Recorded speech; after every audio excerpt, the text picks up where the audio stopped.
to be on the horizon. You're surrounded by journalists. Hold your position.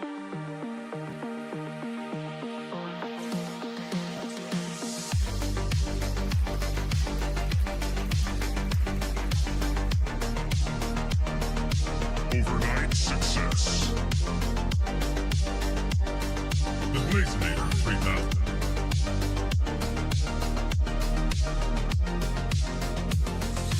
Double blade.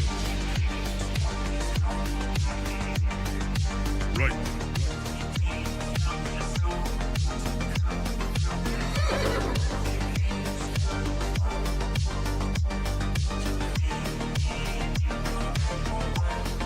That's misinformation.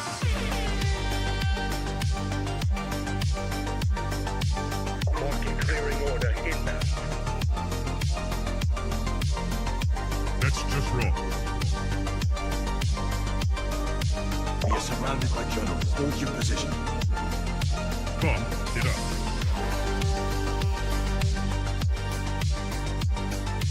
Trust the experts. Vibe coding. We are experts.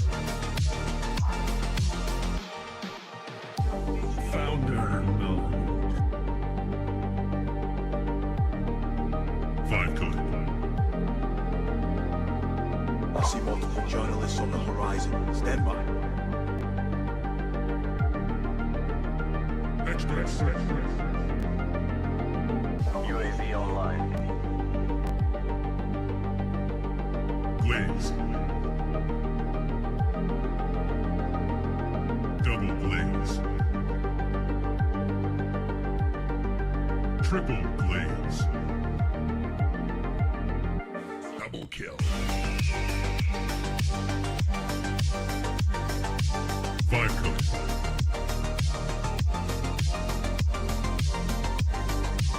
Wrong.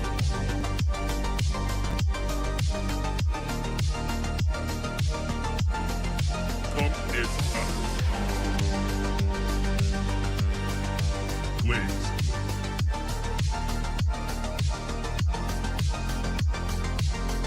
Team deathmatch.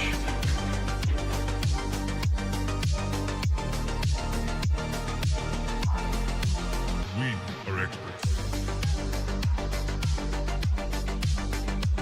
Triple blaze. That's just wrong. Right.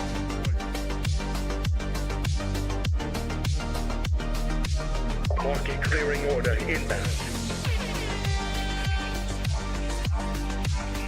Pump it up. Triple blaze.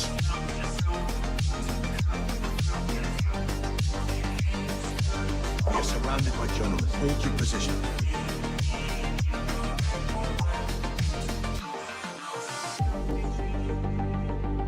Strike one. Strike two.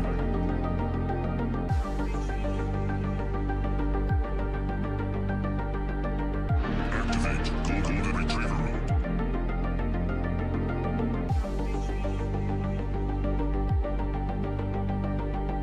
Trust the experts.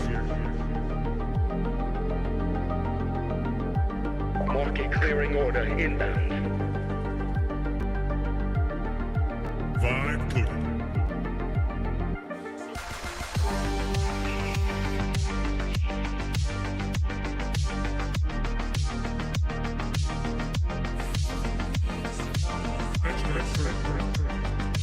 I see multiple journalists on the horizon. Stand by. Founder mode.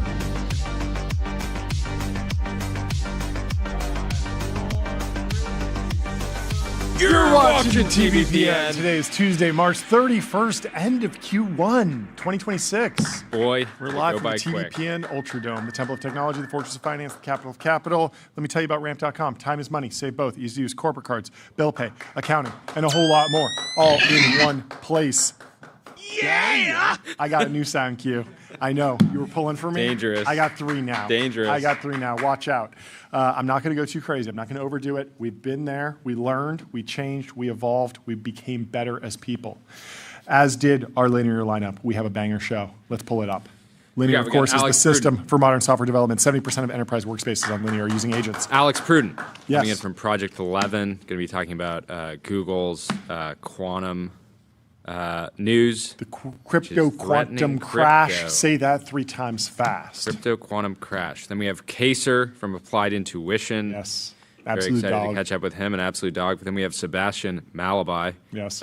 releasing his new book, The Infinity Machine, an insider account of DeepMind. Tyler's got it Race pulled up right toward there. Super intelligence. I'm a huge fan of Sebastian Malabai. You might have read More Money Than God. You might have read The Power Law, The History of Silicon Valley. It's the definitive account of how venture capital became what it is today. Highly recommend that book. This is a very interesting departure from that because it focuses on a single person. It's a biography, not a history of an entire industry, but very excited to talk to Sebastian Malabai. And then we have Forrest from Somos, raising a $40 million round. Then Dino from Saronic, Will from Whoop, Janik from Public, Ryan from Crosby, and Chris Yu, who's working on a spin-out from Rivian. Ooh, very exciting. Already has a $1 billion valuation. There we go. Well, friend of the show, our president here at TBPN, Dylan Eberscotto, headed to the TBPN newsletter, which you can sign up for at tbpn.com, and wrote a fantastic essay summarizing a trend that we've been discussing with him around how AI is changing meme making. And I found it very interesting. I'm glad that he wrote this piece. And so we'll read through this and then discuss it, debate it, and see where we can take it further. And then obviously. And Dylan's from Long Island, Yes. New York, so John is going to be. I'm going to do it trying in a do Dylan Eberscotto impression kind of of accent. voice. Memes are changing. That became abundantly clear during the Oscars a few weeks ago, when Conan tried to create a new Leonardo DiCaprio meme. Accent I that don't know. was. That's just but like it was UFC powerful. announcer. To go alongside the classic Leo memes. In doing so, especially by using TFW, that feeling when, and the blocky white font that defined early internet memes, he inadvertently demonstrated that the meme templates millennials grew up with have become increasingly stale, even cringe. It's a good point. Instead, AI-generated videos are the new meme template that every network and studio should be focusing their launches on. Look at what happened. Look at what's happening with the Harry Potter reboot. When the trailer first dropped, the reaction to the new Snape, played by Ghanaian.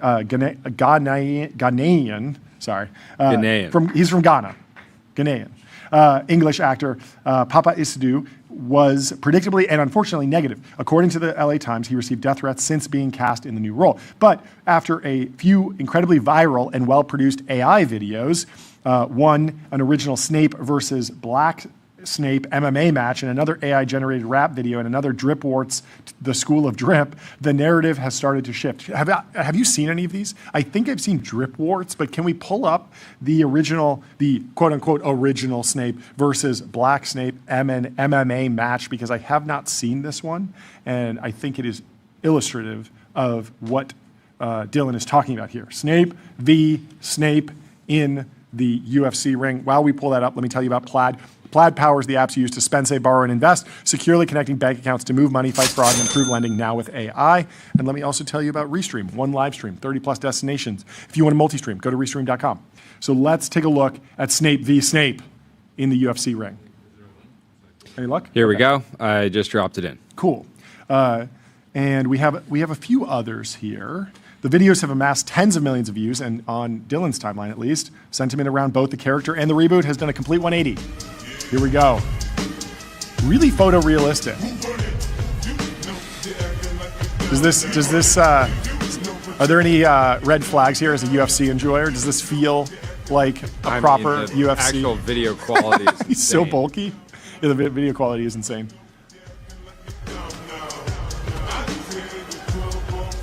Wait, but old Snape won. In the fight? Yeah. Okay. Wow. But I think Spoiler it just, alert. Okay, wait, how do you know that? I think it just sort of like makes the characters more entertaining, more fun, shows you that this is just creativity at the end of the day. This is just like, you should not be so up in arms about something that's a movie. Like it's entertainment, and here's some more entertainment, and so you're adding entertainment to the discussion, and people are enjoying that.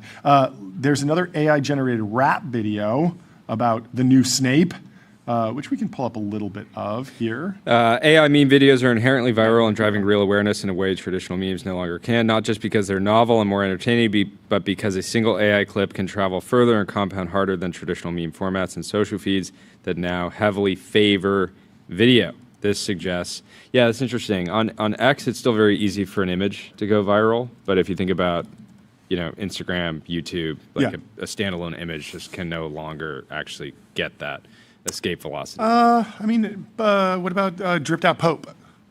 Remember that? Yeah, a little bit, but people are just spending so much time in the short form feeds, and those can go in there, but they're certainly.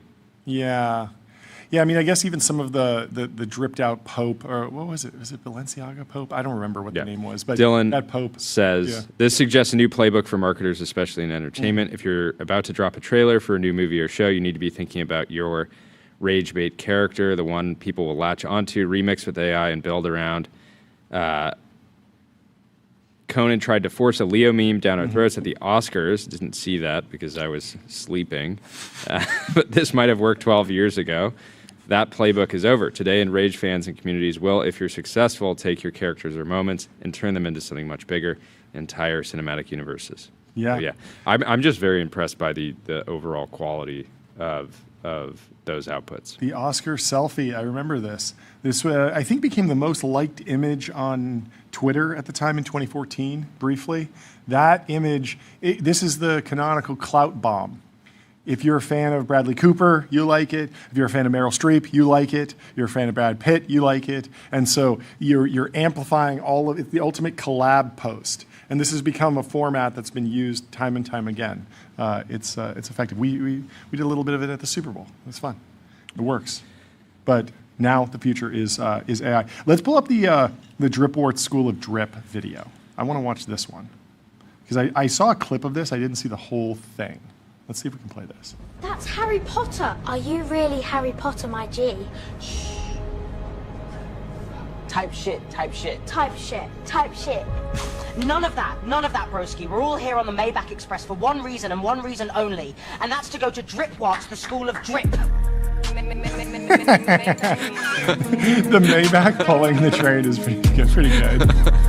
Hey, time out. Tell them about spaz on this bitch. I'm gonna go crazy. Nigga, check this out. Y'all. Hey.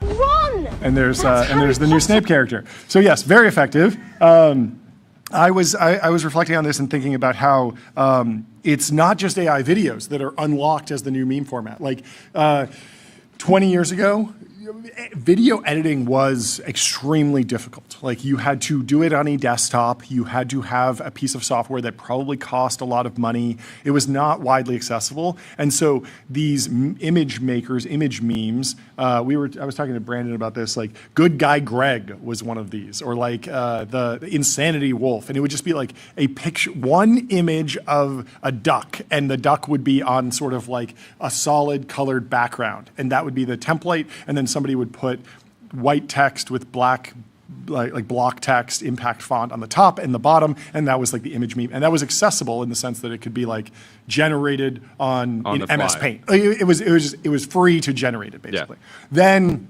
we got video editing, CapCut, Instagram Reels has an editor called Edits, and all of a sudden it became easy for someone to take a vibe reel and put different text over it. I send you a bunch of these where I'll find some crazy vibe reel and I'll just recontextualize it with a new you're laughing.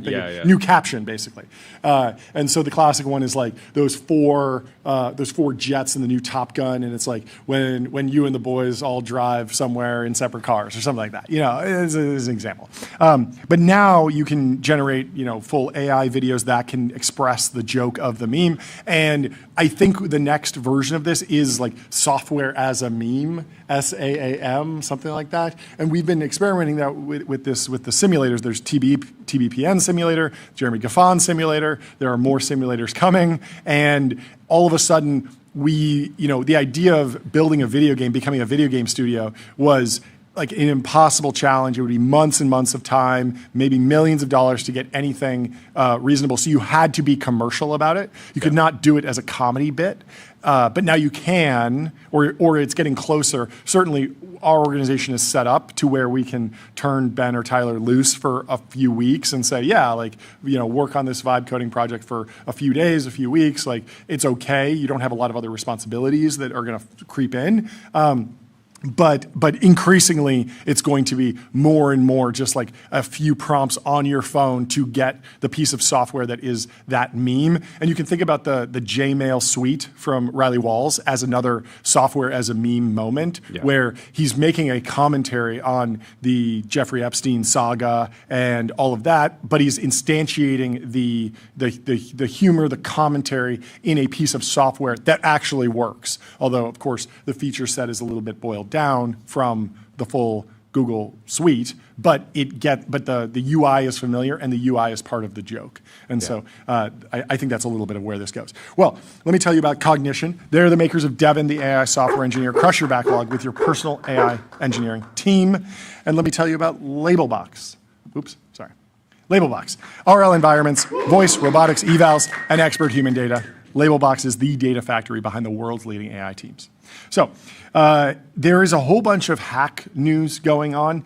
We're in a very weird week in terms of the news cycle because it's spring break. And so a lot of executives at big tech companies are like, don't launch while my kids are out of school and we're going on vacation. I actually think this is my real theory.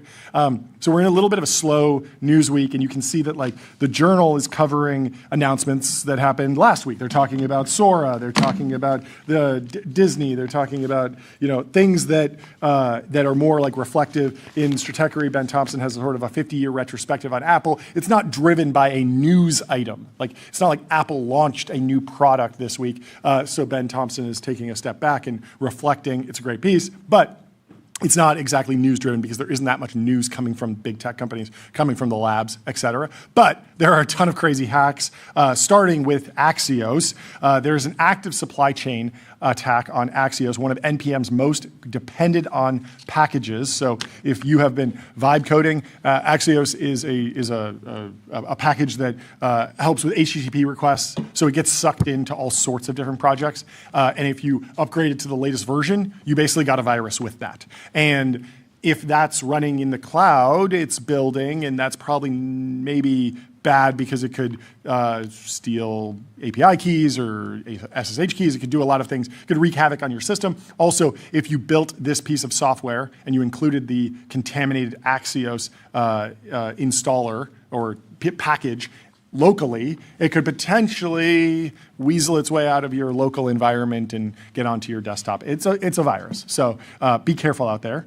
And I'm sure people will be responding. The recommendation from Pharos, who sort of broke the news over at Socket Security, is that if you use Axios, pin your version immediately and audit your lock files. Do not upgrade.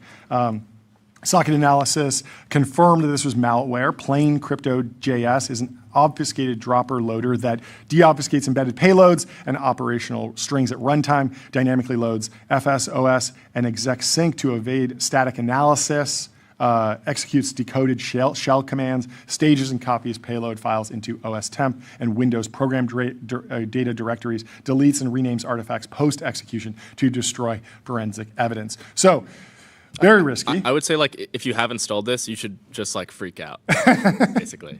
Yeah. And if you break your computer, that's like the first thing you should do. Just like try to slam. Yeah, it take over the computer, throw it in the lake, throw it in the ocean. That's how you should start. I concur. I mean, practical. Yeah, I mean, there is going to be some sort of like power law response here where of the people that are victims of the attack, they will go after the most vulnerable with the highest like ransomware potential. And I think we're seeing that with one company, I believe Mercor was targeted, but I don't know if that's because of this.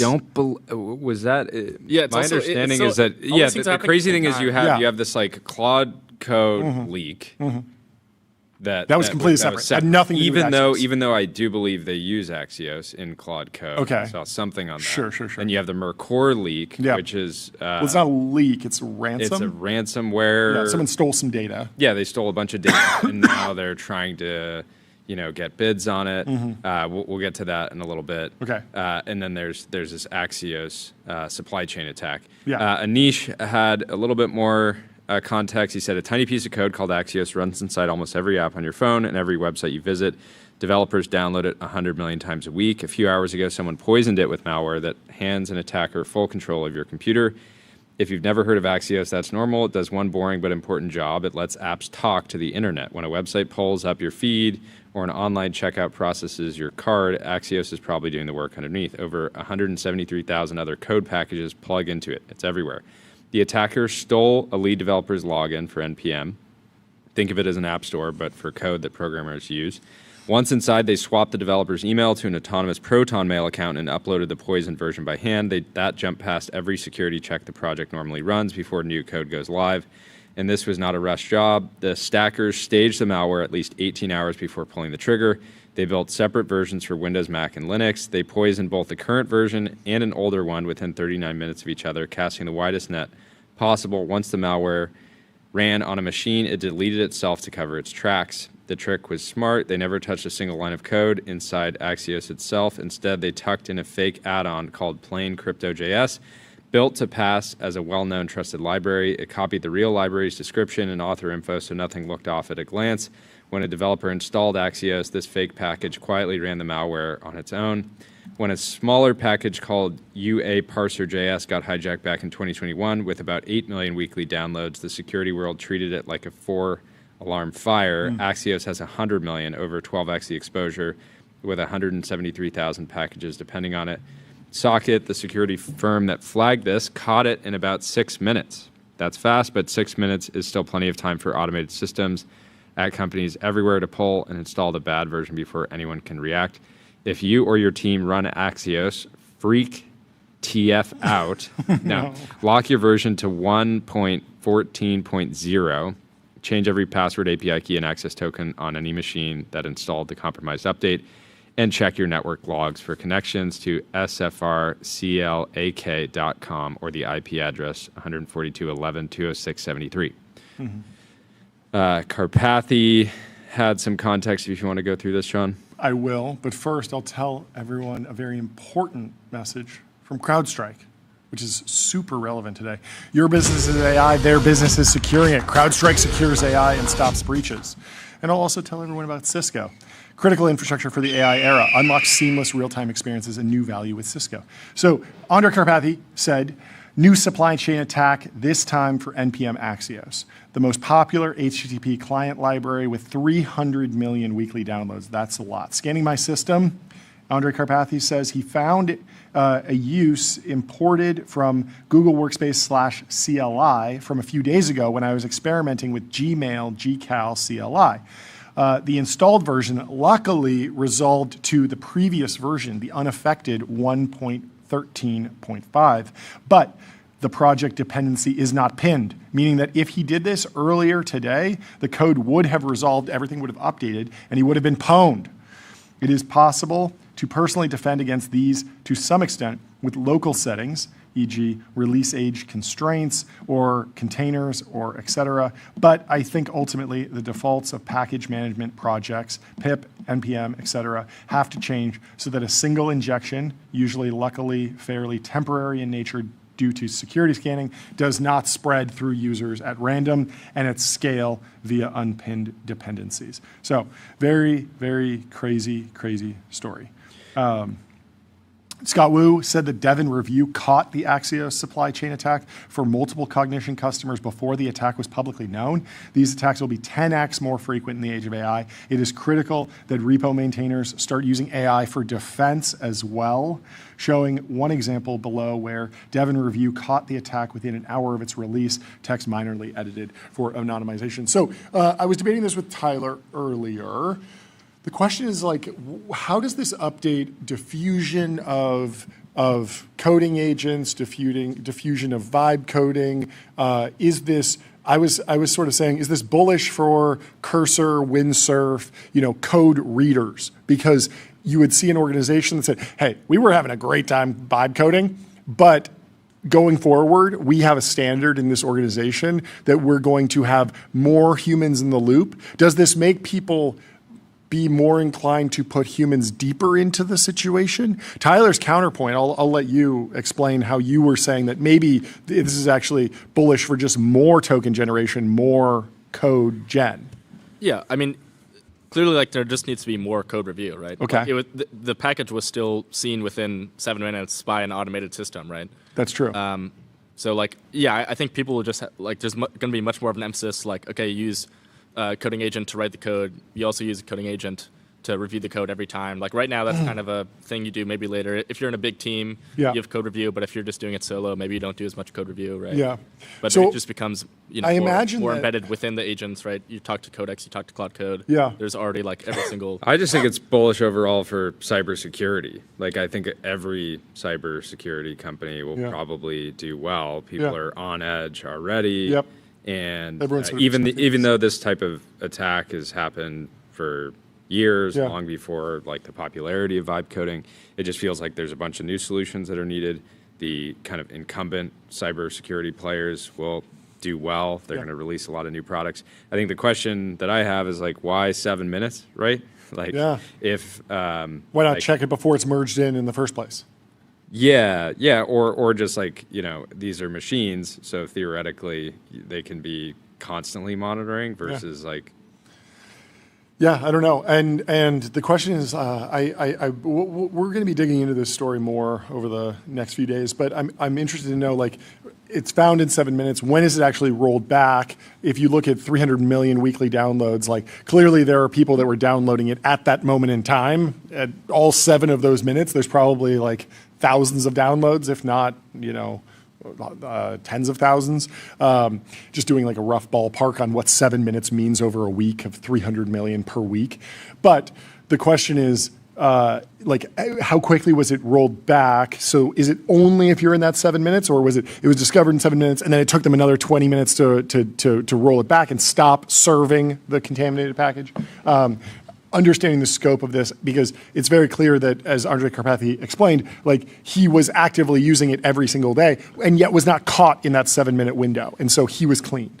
And understanding the scope and scale of the impact is very much determined by how many just how broad and how many installs happened during the contamination. Anyway, Will Brown has a good take. He says, I hope someone at Axios is reporting on this, and I completely agree. It's going to be confusing when they do. Anyway, let me tell you about Gusto, the unified platform for payroll, benefits, and HR built to evolve with modern small and medium-sized businesses. And let me also tell you about 11 Labs.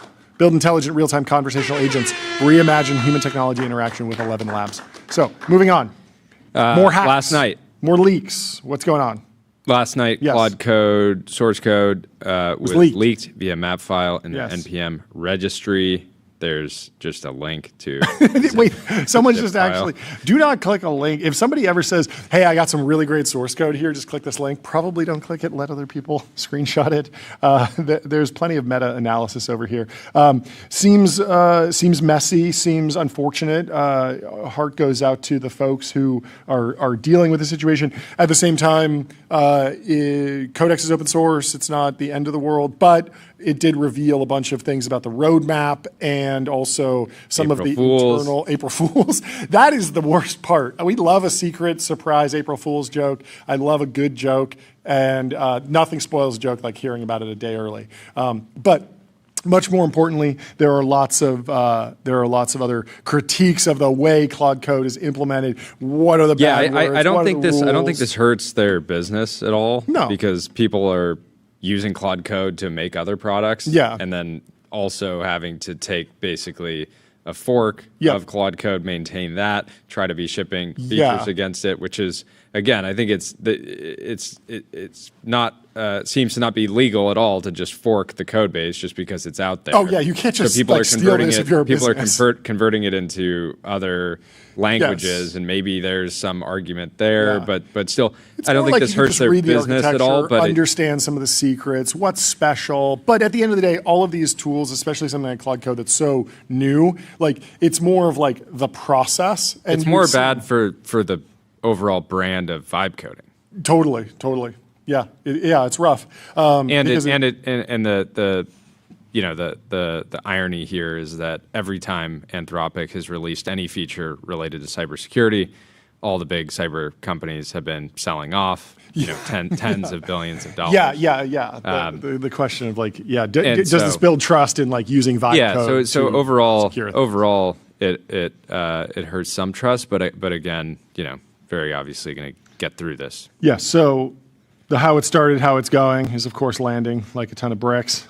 In the last 30 days, 100% of the contributions to Claude Code were written by Claude Code, and the how it's going is that it leaked the source code, which is not what you want to have happen. Yes, Angel says Mythos is so good at security that Claude Code source code got leaked. Okay, let's, I don't know, this is like, you didn't get to watch the Super Bowl, you have it DVR'd at home, do you want spoilers? Should we review the April Fool's joke, or should we leave it unspoiled so that we can enjoy it tomorrow?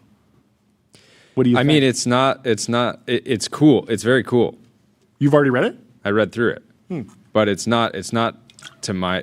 Were you I don't belly think laughing? I don't think we're getting a knee slapper out of it. Okay, but okay. it's very cool. Okay. I think it'll be cute. Okay, well, then we can move on.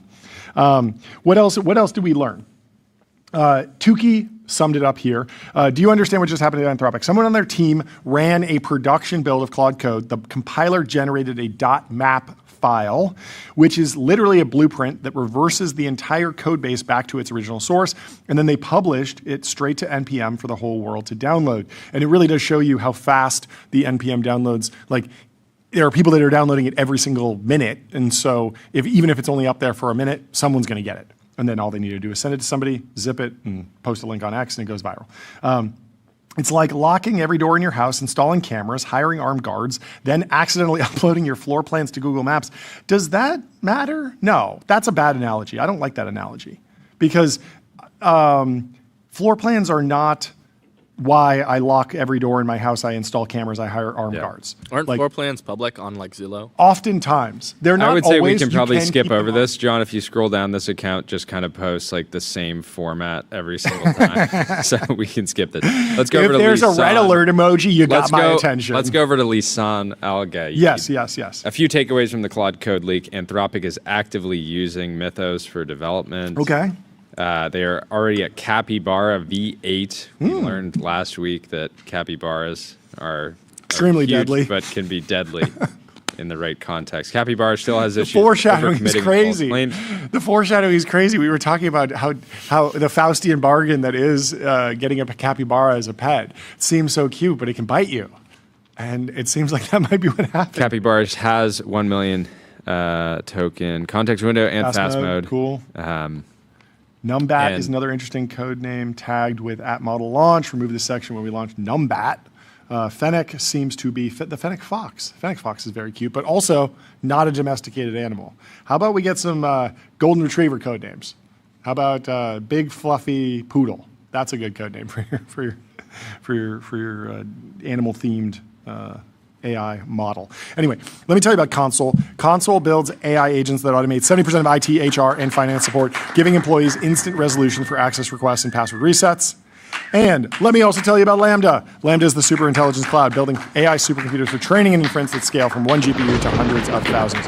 Jordy, Arvid says, hot take, Anthropic leaked Claude Code intentionally to get a Nerdosphere code review it would have never gotten if they had just open sourced it. oh, that's actually true. Way more attention. You don't leak your entire feature roadmap, and you don't do. I mean, it's funny, and I'm sure they'll make the most of this. This is 4D chess right here. but I'm 4D not chess? seeing the 4D chess. I'm seeing the 4D chess now. I'm convinced. This is, I mean, we're in completely uncharted territory for marketing stunts and pre-releases and sneaky footage that goes viral and maybe was planted and you don't know, and it's like some leaked account. Like, I don't know. I think the gloves are off. Everything's on the table. This could be an April Fool's joke. This could be a stunt to drive attention to an open source move. Although, Tyler, you said that Dario is not a fan of open source at all, right? He's like against it unilaterally. He doesn't want to do open source. I feel like open source, isn't there some steel man there where if you open source like I don't know like Opus 2 or something that's like really old, it's entirely commoditized in the research community. So all of those secrets that went into like making Opus 2 good, those have been commoditized. They've been discussed at the house parties in SF. The researchers have moved from one place to another, so everyone knows these, they've implemented. They're available as open source, but by open sourcing your model, you can share with more of like the up and coming academic community. Like if I'm a computer scientist, but if all the research is already commoditized, then yeah, I guess you could just use the other ones. It doesn't really have a benefit. Maybe. I don't know. So has anyone at Anthropic? Yeah, that's a good point. Has anyone at Anthropic commented on this at all? I haven't seen anything. I haven't seen anyone. Yeah. What is undercover mode? That is a way to contribute to projects without letting people know that you're using Claude Code. Oh, interesting. That's a hack. Gurgley over at Pragmatic Engineer says Gurgi, this is either brilliant or scary. Anthropic accidentally leaked the source code of Claude Code, which is closed source. Repos sharing the source are taken down with DMCA, but this repo rewrote the code using Python, and so it violates no copyright and cannot be taken down. Okay, and there's a warning. Do not store the code, even though it has leaked. Do not store it because you might get DMCA'd. According to Primeagen, the last time Anthropic, in their infinite PhD level wisdom, leaked their own source code, February 25th, that happened? I missed that entirely. They DMCA'd all repos that had their code. Careful storing the code because Anthropic will have no mercy. 40,000 users forked it, so maybe unfork it if you did that, because it sounds like you might get a legal letter. Again, a DMCA is not like an actual lawsuit. It's more just unfork. Unfork it. And people are, of course, making a joke that the Codex source code has been leaked in full here, and they're linking to the GitHub because Codex is open source, which is cool. I don't know. It's interesting. And more people are building their own harnesses. There was some interesting data that Opus performs extremely well, better than in Claude Code in Cursor on some benchmarks, and so there is this new paradigm of like, how can you add different value when you're building a harness? So, what else? Yes, certainly there's plenty of other companies that are building harnesses that are going to be able to dig through this and get some benefit, be able to improve their products. That's not great, but at the same time, Codex the source code is already open source. Yeah. And so that hasn't been hurting Codex's progress and growth. So yeah. End of the day, ultimately, I would say, I'm assuming very, very embarrassing for the individual that ultimately contributed to this, but they will get past it. Well, we will put the blame squarely on the AI model so they can take it. DAX is getting line of code mogged, LOC mogged, because Claude Code open source Claude Code source is 512 lines of code, whereas OpenCode, his project, is only 118 lines. And so he's got to get those numbers up. And GT mogs everyone with over 50 billion lines of code. He doesn't have 50 billion lines of code. GT, Gary Tan will be coming on the show hopefully this week, and we will get the full scoop on how he's using GStack and other models, which should be fun. Before we move on, let me tell you about Turbo Puffer. Serverless vector and full-text search built from first principles and object storage, fast, 10x cheaper, and extremely scalable. And let me also tell you about Vibe.co, where D2C brands, B2B startups, and AI companies pick channels, advertise on streaming TV, pick channels, target audiences, and measure sales, just like on Meta. Zach says, NDAs are a great way to keep your corporate secrets safe from 1 or 2 beers, but not 3 beers. Why is there a community note on this? This joke was posted before on Instagram. It's a little joke theft. Interesting. Got him. Interesting. But it's a good joke, and I'm glad that he brought it over to X where we could enjoy it, along with 36. The original post was an NDA is a lock and 3 beers is a key. Okay. Well, he toned it down for the for the timeline. Anyway, there is news out of Google. A Google paper warns crypto on quantum risk ahead of 2029 timeline. So we've heard about the risk of quantum computing affecting the cryptocurrency industry, crypto projects broadly.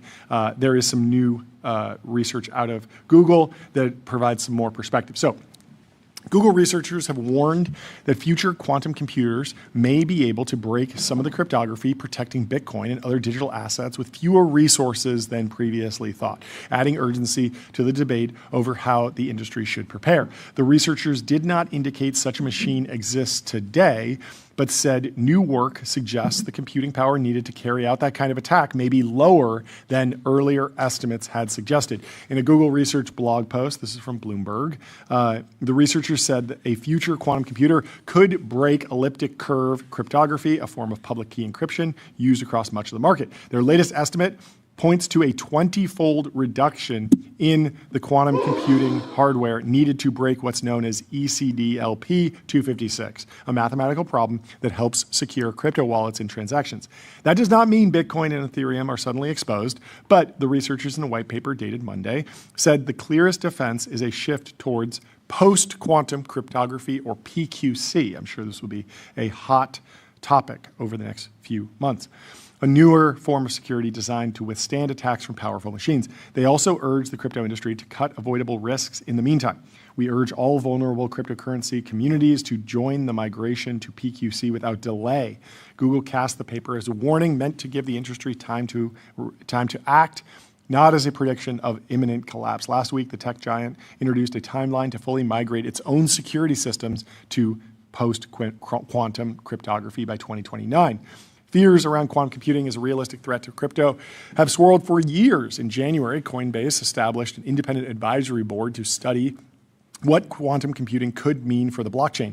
That same month, Christopher Wood, global head of equity strategy at Jefferies, removed a 10% allocation to Bitcoin from his model portfolio, citing fears that the advent of quantum computing could undermine the token. On Tuesday, Bitcoin shrugged off the news of the Google paper, making the rounds, rising as much as 2.6% to $68,300. I'm not sure where it is today, but Jordy, I'm sure you can pull that up. Even so, the researchers said the time left before such machines arrive still appears longer than the time needed to move public blockchains to post-quantum cryptography. However, BTC is currently at 67. 67, so slightly off of yesterday. A lot of this stuff has been discussed ad nauseum in the crypto community for years. I remember hearing about quantum potentially breaking Bitcoin as far back as 2016. So you're saying you were already in that kind of like post-quantum mindset? Yes, 100%. I was locked in. No. But I was aware. I was aware of it. One concern that people in the community have had that I've seen talked about is this idea that if you did have a computer powerful enough to crack these encryptions, you would, unless you were like Google and you already had, billions and billions and billions of dollars of cash flow, you wouldn't exactly stand up and say like, hey, I have cracked Bitcoin, because the incentive for a certain team would just be to go around and find these wallets that were maybe didn't have any activity for a long time and just start cracking those individually, because if you just stood up and said, hey, I have a quantum computer that destroys Bitcoin, the price would go down, and then the hacker wouldn't get any benefit from it. Yeah, it's interesting. What are quantum stocks doing on this news? Quantum, probably ripping. They rip on everything.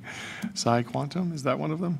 Quantum. Rigetti's up 8%. Okay, there we go. Quantum's privately held.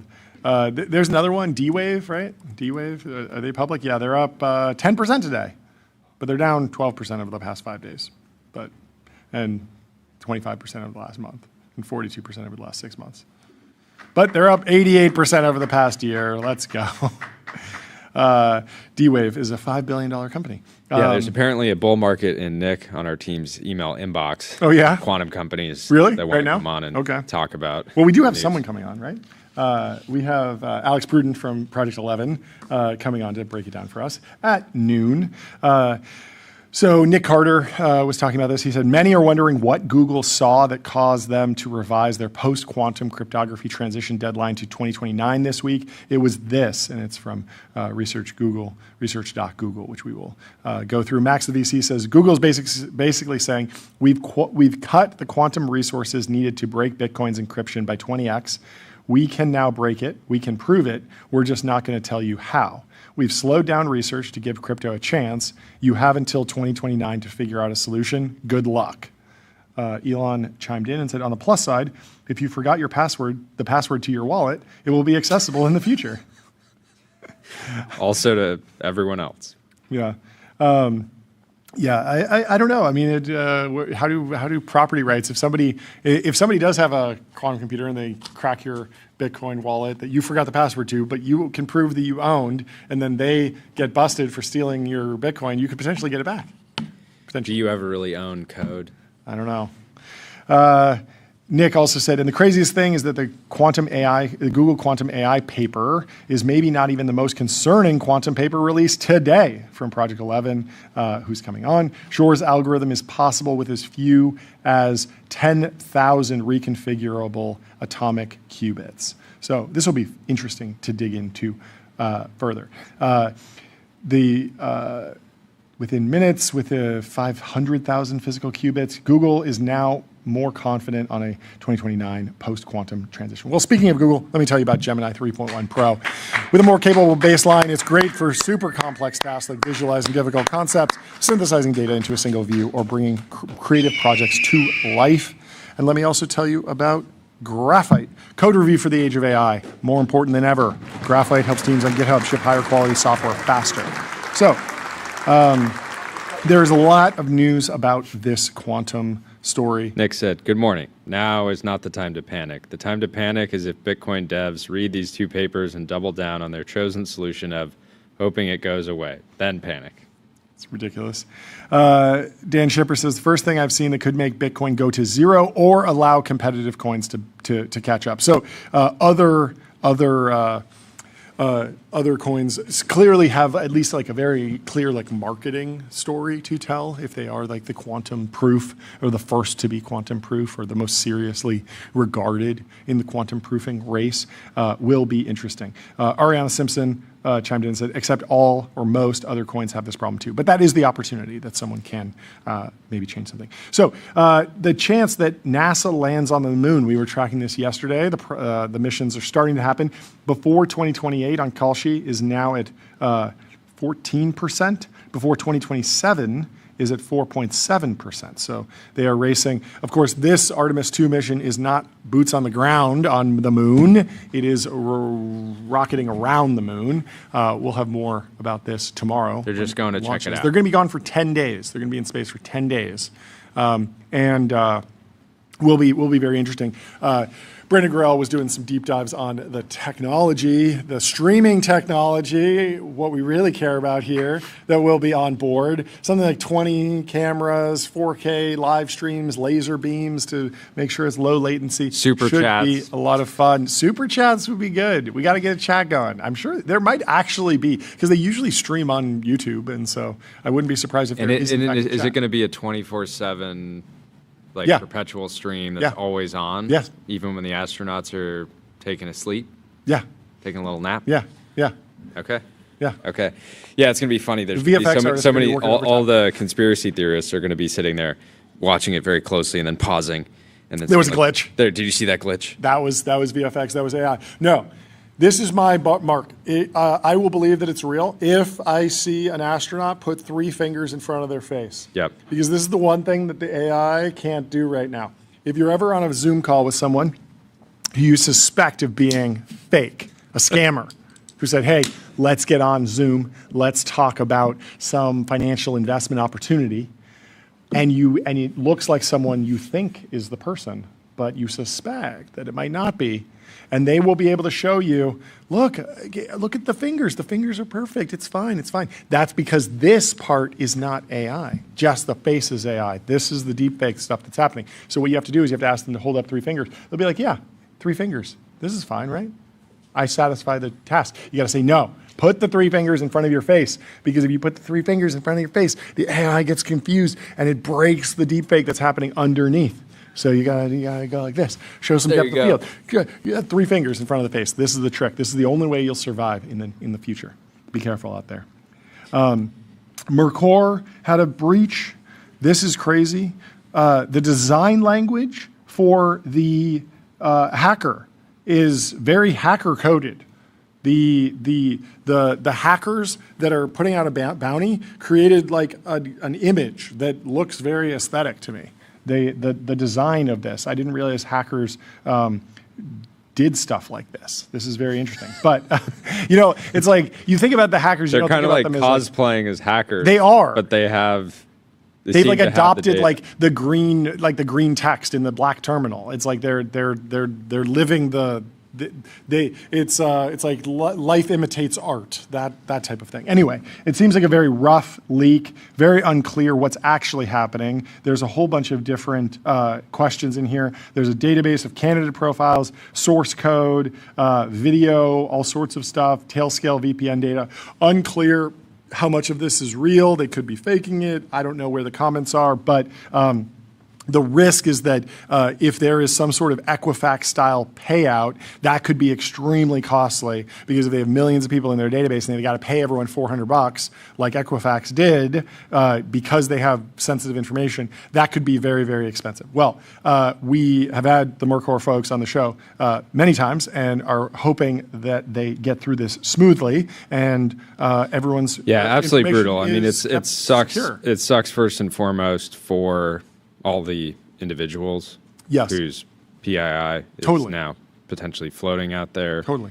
It's probably quite bad for their customers who paid for the some amount of this data, and now it's just floating out there. And then obviously, unfortunate for the company, but it's still unclear. I was looking up Lapsus, which is the hacker group, styled as LAPSUS with a money sign, classified as by Microsoft as Strawberry Tempest, and more recently identified as or a part of Shiny Hunters, is an international extortion-focused hacker group known for its various cyber attacks against companies and government agencies.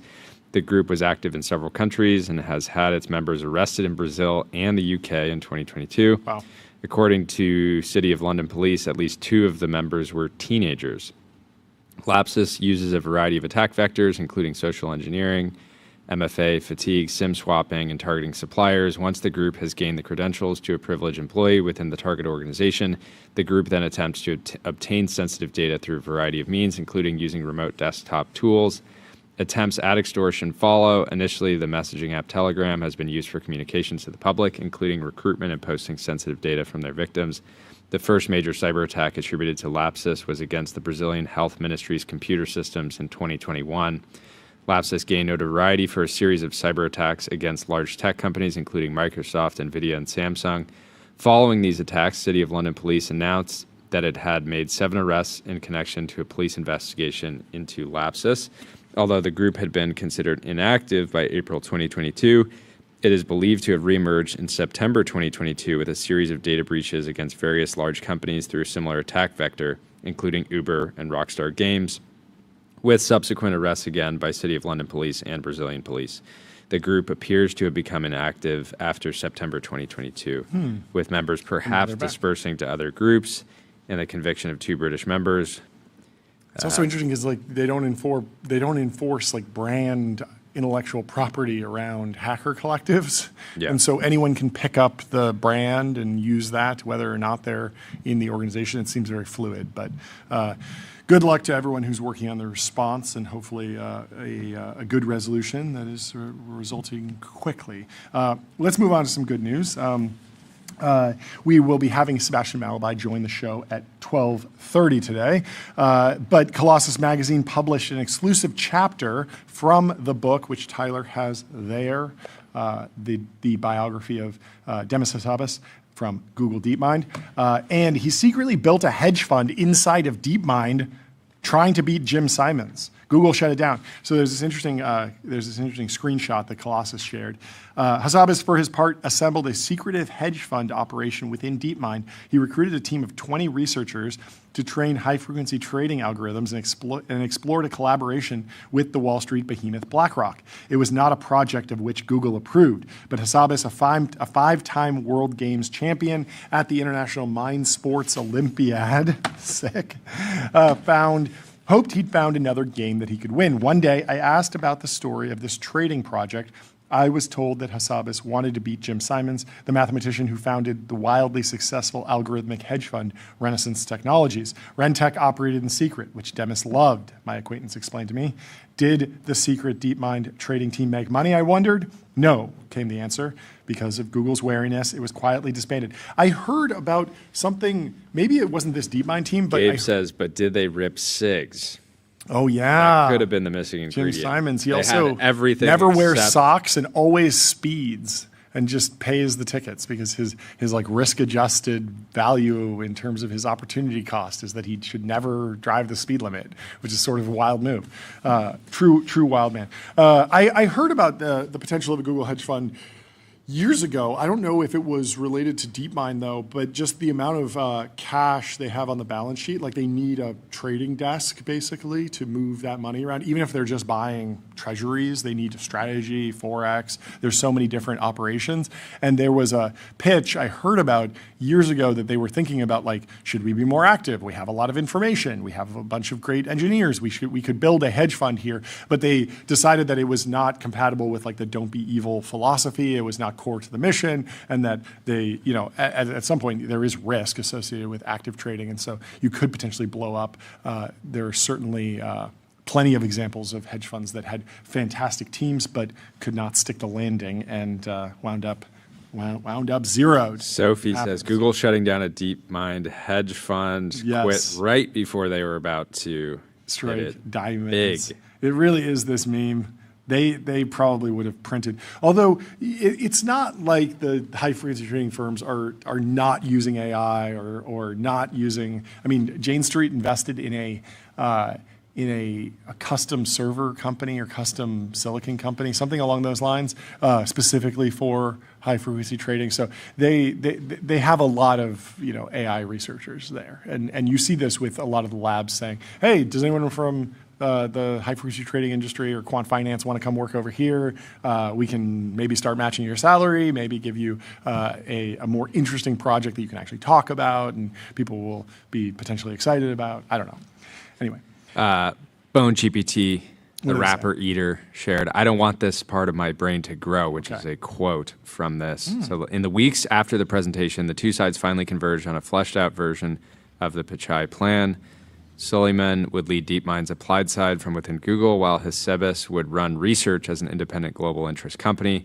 For Suleiman, this was a triumph. Google had finally signed a complex term sheet granting most of what he wanted. Hassabis was equally pleased.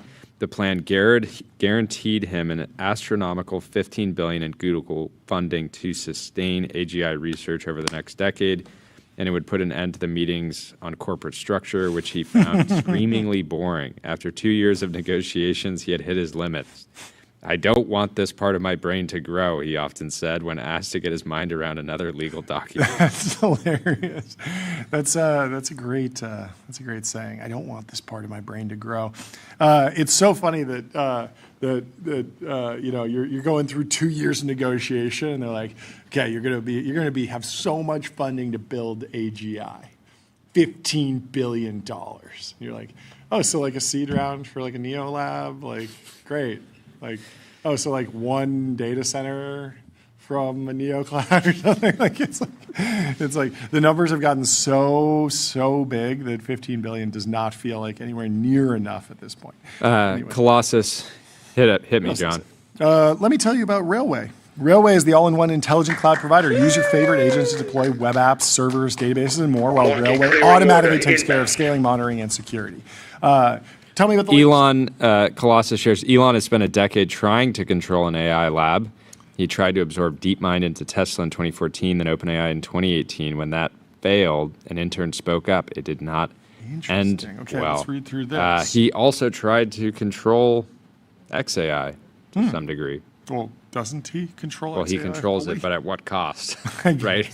all 7 co-founders. Oh, gone. true. Yeah, that's what you're referring to. Got it. Anyways, from the book, pushing back against Musk's obsession with the race against Google and DeepMind, Brockman added, "It doesn't matter who wins if everyone dies." Musk responded the next morning at 3:52 a.m. He confronted Brockman with a proposal that recalled Pichai's pitch. OpenAI should spin into Tesla. Initially, OpenAI's team could accelerate Tesla's development of autonomous vehicles. Next, it could use the profits from self-driving cars to fund its AGI moonshot. Tesla is the only path that could even hope to hold a candle to Google, Musk declared. Even then, the probability of being a counterweight to Google is small. It just isn't zero. Back in 2014, Musk had Skyped Hasebis from a closet in LA.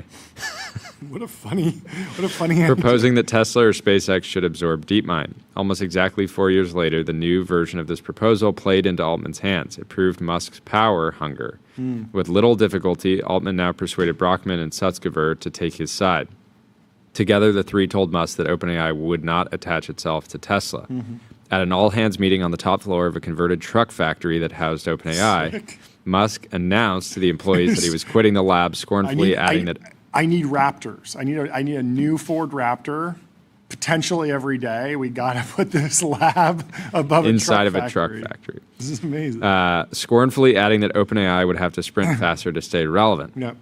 I guess they did. I guess they did. Hoping to lure away some researchers, he declared there was a much better chance of building AGI at a strong business like Tesla. Yeah. Showing courage or perhaps just youthful innocence, an intern asked Musk if speed might be reckless from a safety perspective. Besides, wasn't developing AI at a for-profit company like Tesla the same as creating it at a for-profit company like Google? Isn't this going back to what you said you didn't want to do? The intern demanded. You're a jackass, Musk retorted. Then he stormed out of the meeting. That intern? Tyler Cosgrove. No. That intern was Steve Jobs. Just kidding. That intern was Taylor Swift. It is. My interesting read on this is like it's crazy that Elon was interested in basically buying all of DeepMind, absorbing all of DeepMind, and then 4 years go by, and he's like, I still want a lab. I want to absorb all of OpenAI instead of just incrementally adding to an internal lab at Tesla, just one researcher at a time. Like he was able to they assemble. Were already working on self-driving. Yeah, he was able to assemble 8 co-founders at XAI. Of course, like they wound up leaving, but if you just think about it as like, okay, there's going to be some churn. Maybe the churn will be higher even. But if you start the process in 2014 and you're hiring researchers continuously and using cash flow from Tesla to fund that, and then yes, researchers might leave, but then you get new ones and you're just building that capability.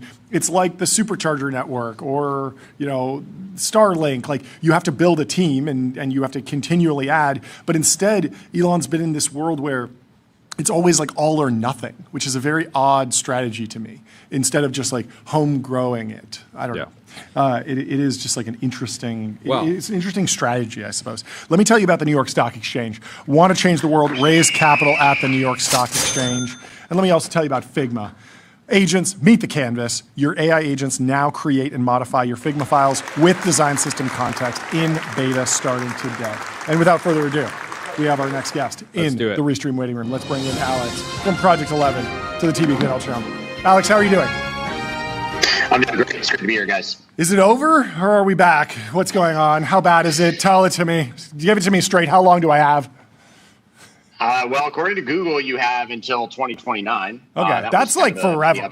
That's forever in my mind. Yeah, although maybe not forever if you think about blockchains that take a long time to change. Bitcoin's last upgrade took 4 years, and that's 2029 is less than 4 years away. So. Yeah, that seems really risky. Take us through like what actually changed, because before we get into that, a little context. Would love some background on you and Project 11, and then we'll get into all the papers. Yeah, all good. Yeah, so me, I'm a former Army Green Beret. I got really interested in Bitcoin working in the Middle East. Got out, went to thanks. Nice sound effect. Got out, went to Stanford, and then got a job working in venture first. Then entered the blockchain space at a company called Aleo, where I was at for 5 years before getting really excited about solving this quantum problem that blockchains face. And so that's what led me to found Project 11. So Project 11, I kind of gave it away. It's all about securing digital assets on blockchains into the post-quantum future, right? Sure.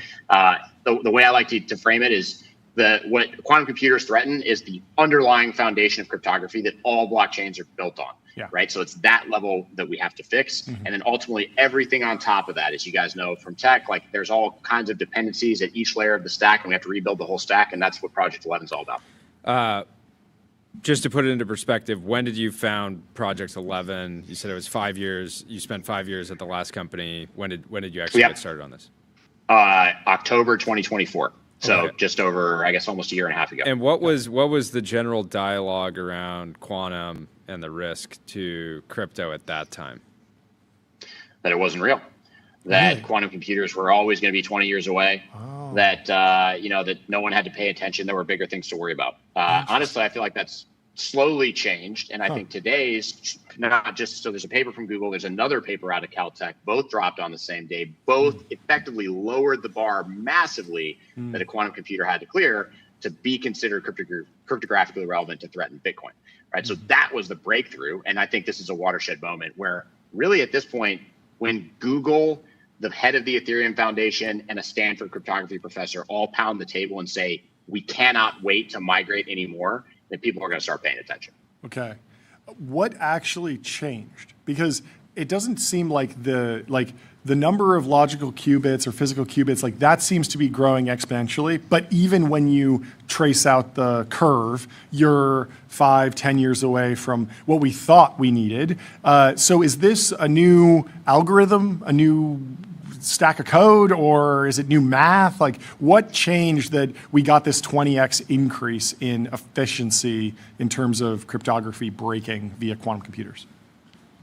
Yeah, a couple things. So first off, these two papers are not necessarily about a quantum computer that's bigger or more capable, right? So they're about what it takes to break cryptography, right? And so what changed? So one of the things that changed was that, interestingly, physicists and kind of quantum cryptographers that looked at this problem for a long time studied an algorithm called RSA. It's not worth defining, but it's kind of an older cryptographic algorithm. But that's not what really any blockchains use, right? Because RSA keys are very large, right? So it turns out, and this was kind of one of the key upshots of the Google paper, it turns out that if you actually focus on the cryptography used by Bitcoin, Ethereum, and other networks, it's actually way easier to break than they thought it was compared to RSA. Right? So that is one of the major things. The other big breakthrough, and this is from the other paper from Caltech, is that quantum computers, as you guys may or may not be aware, as your audience may or may not be aware, are kind of they're very fragile generally. So to be useful, they need to have what's called error correction applied, and that error correction can kind of result in a lot of overhead. You need to have tons of physical qubits to get to. You mentioned logical qubit to get one logical qubit. Well, this Caltech paper basically showed, hey, we have some new ideas to do error correction. And it turns out if we apply those, we don't need hundreds or thousands of physical qubits. Maybe we just need a handful to make one logical qubit. So the title of their paper, actually, the headline is, you may only need 10,000 physical qubits to run Shor's algorithm. And by the way, they demonstrated last year 6,000 qubits. Okay, so we're close, yeah. That's no one can put a timeline on it, but how fast do you think you can close that gap is the question. Okay. Is it possible, Jordy was throwing out the idea of someone having a secret quantum computer going around the blockchain, siphoning Bitcoin from, cold wallets that haven't moved? Wasn't implying that it exists yet, but just implying the incentive of if somebody were to create one of these. But the way you're reacting, I'm imagining it's like if somebody does it, it'll be Google first, which is maybe a good thing. I don't know. It's really hard to know how it's going to play out. I wrote a whole blog post on our blog on project11.com. People can check out, called Quantum War Games, and it was really fun because it's like the what if scenarios, right? Because why do people want quantum computers generally? Well, they're great for science. Two, like you can imagine governments that want to do espionage might want the ability to break cryptography too. Yep. They probably don't want to reveal what they have, certainly not if it's China or Russia, right? And, and private companies, maybe not Google, but maybe some of these pure play quantum companies, like how are they going to make money? Well, one way would be to recover Satoshi's Bitcoin as if it were buried treasure, right? Yeah. You're like, oh, it's buried treasure. Like Satoshi's not here, it's mine now, right? So, I mean, that could be another scenario. So look, I think that there's just a whole bunch of uncertainty about how this is going to play out, about who's going to execute the attack, about how long a quantum computer will take. And again, because blockchains like Bitcoin fundamentally rely on this cryptography, like it's existential for them. That's one of the reasons, like I founded Project 11 and we pursue this, solving this problem very vigorously, is because everything's on the line here. And we have to solve it for these chains like Bitcoin to have a future. Yeah. Is there generally low optimism right now that Bitcoin developers will be able to react quickly enough? What's the statement about, like, I think Churchill said about democracies, or the Americans maybe, where it's like they'll do the right thing when every option is exhausted. I think this is true of decentralized networks like Bitcoin. I mean, their greatest strength is the fact that there's no single party that says how it works or how it should work, right? And this is encoded into how it was built by Satoshi as a reaction to the great financial crisis, right? So that's a great philosophical strength in the face of a crisis like this that demands a massive technical effort to overhaul. It's a daunting challenge because, unlike, say, Google, which, Google has said they're going to upgrade all their systems by 2029. That's just, someone at Google can make that decision snap, right? In Bitcoin, because it's a distributed community, everyone's kind of first has to agree there's even a problem. Then everyone has to agree on the solution. But I think there's examples of places where blockchains, like, I'll take Ethereum, have done amazing things, right? So one is they transitioned from an old system of consensus called proof of work to a new system called proof of stake. It took 4 years, to be sure, but it involved thousands of people all over the world, and they did it. The blockchain's been running. Ethereum is the second largest blockchain by market cap. So I don't think it's impossible, right? But I do think, especially in light of these two papers, these two breakthroughs, you just can't stop, or you just can't wait anymore before starting that process. What about the rest of the digital world? Because if Bitcoin is having problems, then so many other kind of core institutions and companies, organizations, I imagine, would have issues as well. Maybe because they are centralized, there's easier to react, easier to kind of lock things down, but still need to upgrade overall encryption. Yeah, there's no doubt that other institutions need to upgrade, but in my mind, there's also no doubt that blockchains and digital assets are just the most vulnerable. I mean, one reason is obvious. I mean, Satoshi's Bitcoin, so the founder of Bitcoin, who we think has gone away or died or something, they have a bunch of their early Bitcoin that hasn't moved. There's a bunch of lost coins. All in all, it's about to maybe 15% of all of Bitcoin supply is estimated to be lost. I mean, that's hundreds of billions of dollars potentially in market terms. So that's just a huge incentive that, like, let's take the counter example of, if someone wanted to hack into a bank or something. As you pointed out, banks are centralized, they can kind of react. Also, the cryptography, the way that banks implement this cryptography is just kind of one of many layers of security, right? So it's kind of, this breaks, like theoretically, if someone tried to wire all the money out of my account, my bank would call me. Yeah, no, they literally have tape drives where, they have cold storage, they print things out, and they have the ledger, and they can potentially roll back, which is crazy to think about. But like, they could, if there was like a catastrophic hack, they could be like, look, everyone's just going back to yesterday's accounts, and that's better than the chaos that we were in. That's it. And that's not true for Bitcoin, right? All I need is one signature, and all of Satoshi's or Coinbase's or Binance's Bitcoin is mine. There's no fallback. There's no anything. And that's how it was designed, right? That's the point. That was the point. Permissionless finance. That's the challenge. So what is the state of the more faster moving coins, faster moving chains? Are you consulting, or do you think you'll plan on launching something yourself that is quantum secure, quantum proof? How do you think this plays out? Because it does feel like I'm optimistic that I'm rooting for Bitcoin. I hope the devs figure it out quickly. Hopefully that happens. But it does just feel, in terms of like the marketing of a new project, there is a bit of a white space to say we're the ones that are taking this particular feature most seriously. Yeah.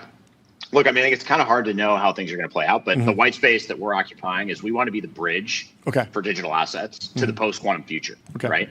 Now, that doesn't necessarily rule out potentially having a platform to issue on top of at some point, but I think for now, our priority is more or less, people have already decided that things like Bitcoin and Ethereum and Solana and stablecoins have value. Yeah. And I think overwhelmingly they would like to keep the things that they already value and just make them secure. Yeah. So that's what we focus on, right? Yeah. And there's no shortage of things for us to do because the protocols all have to get fixed. All the smart contracts have to get fixed. All the apps have to get fixed, and then all of the user wallets have to get fixed. And so again, going back to the fact that this is a stack and you're breaking the bottom part of it. So, I mean, we really focus all the way across. So we've done work with Solana, the Solana Foundation. We did the first post-quantum testnet for them. We've worked with a few other protocols as well. We designed actually a new novel post-quantum algorithm designed for blockchains with the founder of Zcash. We've done that too. We collaborate with the EF, and we're getting ready to launch our own post-quantum wallet as well.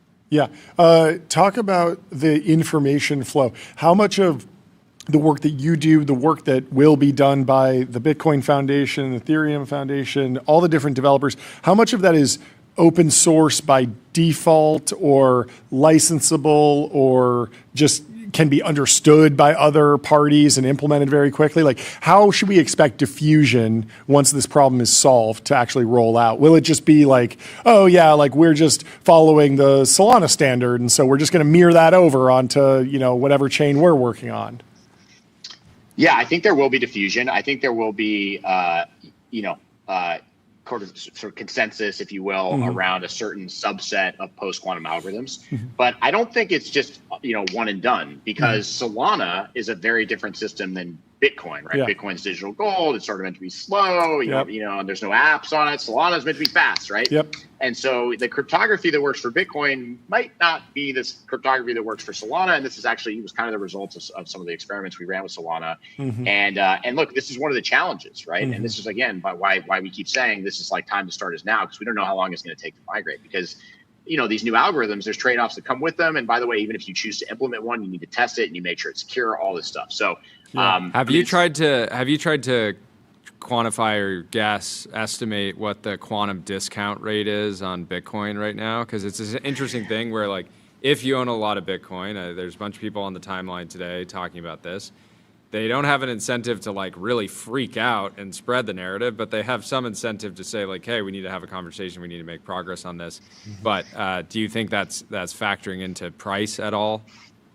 Totally. I mean, the way I would put it is, I think if this risk didn't exist, Bitcoin would be priced significantly higher. So I think exactly what you said is right.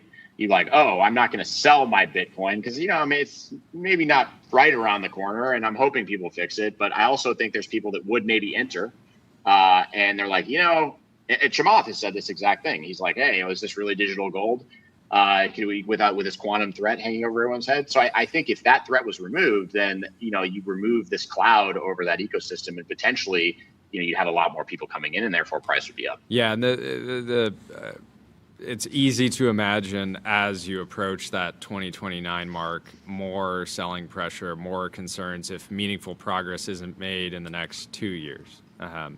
What countries have the most kind of advanced quantum projects outside of the U.S.? I can guess, China's, investing heavily here. Do they have their own retail quantum companies that are trading like crazy? What's going on over there? Yeah. First off, I think definitively the leaders, both companies and research, is American. So I think we should be proud to be an American here. But look, I think one interesting thing about the way China has chosen to attack this is they've made quantum computing a priority. And what that means in China is, it's like there used to be a lab at Tencent and at Baidu and a few other places. And at some point, a Chinese Communist Party official came in and said, guess what? You guys all work for us now. And guess what? You're all working together now. And guess what? You're not allowed to talk about it anymore. And that's the state of things. It's kind of I don't want to say Manhattan Project, but it's like that level of secrecy in China. And there's a legitimate question around how far back they are. So the best estimates that we have from like we have a quantum physicist who's an advisor to Project 11 that, tracks generally resource estimates across the world. And their view is that China may be 6 to 12 months behind at most. Whoa. And so this is, exactly. That's not that far. Yeah, that's really quick. And so can we expect, a quantum computer in the hands of the Chinese Communist Party that maybe is more willing to crush dissent in places like Hong Kong to care as much about the philosophical principles of Bitcoin and decentralization if it serves their purposes to do otherwise? I don't think we can. And so I think, again, back to the fundamental problem, uncertainty, right? And it's better to be safe than sorry. So we need to basically prepare today to prevent the crisis tomorrow, to keep the trust in these systems. Well, thank you for everything that you're doing. Thank you for your service, both here and before. Project11.com is the website, correct? Yep. Everyone you got should it. go Project check 11, it out. All spelled out. Yep. Fantastic. Awesome. Thank you meet so you, much Alex. for taking the time to come chat with us. We'll talk to you Appreciate soon. the breakdown. Have a good one. Great to be here, guys. Thanks. Cheers. Goodbye. Let me tell you about Vanta. Automate compliance and security. Vanta is the leading AI trust management platform. And without further ado, we have Kaser Yunus in the Restream waiting room from Applied Intuition. He's the founder and CEO of the company. And we'll bring him in just a second. We need a little bit of time. A little bit ahead of schedule. We need a little bit of time. And it's hard because there's not all that much short-term news. There is one news item that we can go through quickly. Allbirds just sold for $39 million. The company was once worth over $4 billion. It was D2C darling. Followed this company closely because I was building a D2C company at the same time. I was like, wow, they are really getting big. But it seemed like it did not particularly scale. It was more of a niche product potentially. And of course, margins and cost of sales creep in, and then everything collapses to private equity multiples. Did you ever wear a pair of Allbirds? Would they ever pull you away from Bottega, get you in some Allbirds? It's Australian wool. It's kind of like Italian leather, Australian wool. Yeah, there's something like that. No, I never owned a pair of birds. Not even if you're visiting San Francisco. It's a great sign of respect. Did you ever have a pair? I probably did. I think I had one pair at some point. They were okay. They didn't. I don't know. They sort of like look okay and were comfortable on day one, but then they sort of deteriorate a little quickly. Look, this would be probably $2 to $3 trillion company if the shoes had Aura. Yeah. But they had. They should have released a line. They actually had Aura. It seems like they potentially had negative Aura. Yeah. Yeah. And the stock suffered. They had to pay the Aura tax. The Aura discount. Massive Aura loss. Yeah. Still a very interesting launch, very interesting go-to-market, telling the story of where the materials are from. That was certainly a playbook that was adopted by a lot of companies, putting the supply chain on display, basically. It was the right fit at the time. But people are not into it. The chat is not happy about. Well, let's ask our dear friend Kaser Yunus from Applied Intuition, because he's here. He's in the TBPN Ultradome now. Kaser, how you doing? I'm doing great. How about you guys? We're doing great. We have to ask, you. Do you own a pair of Allbirds? What's your preferred shoe when you're walking around a factory like that? I don't own any Allbirds. Okay. When you're in a factory, you're going to have to wear. Yeah, exactly. You have to have steel. There's no Allbirds. Maybe they should. Maybe that's the comeback story for them. So they were worth $4 billion. Now they're worth 40. Maybe the steel toe Allbirds are what gets it done. A steel toe Allbird would look fantastic. We seem to be having a video delay. I think the team will work it out, but we can't hear you. Can you hear us? Okay. Oh, okay, great. Yeah, I can hear you and I can see you okay. So okay, I'm not fantastic. Sure, exactly what's going on. Well, great to have you back on the show. I'd love for you to just reset with us for the shape of the business, where the company is today, how big are you? Give us the broad strokes, and then we'll go into the partnership today. Yeah, thank you. Thanks again for having me. The company Applied Intuition, we're a $15 billion company, still doing what we were doing before, which is taking intelligence and putting into physical machines.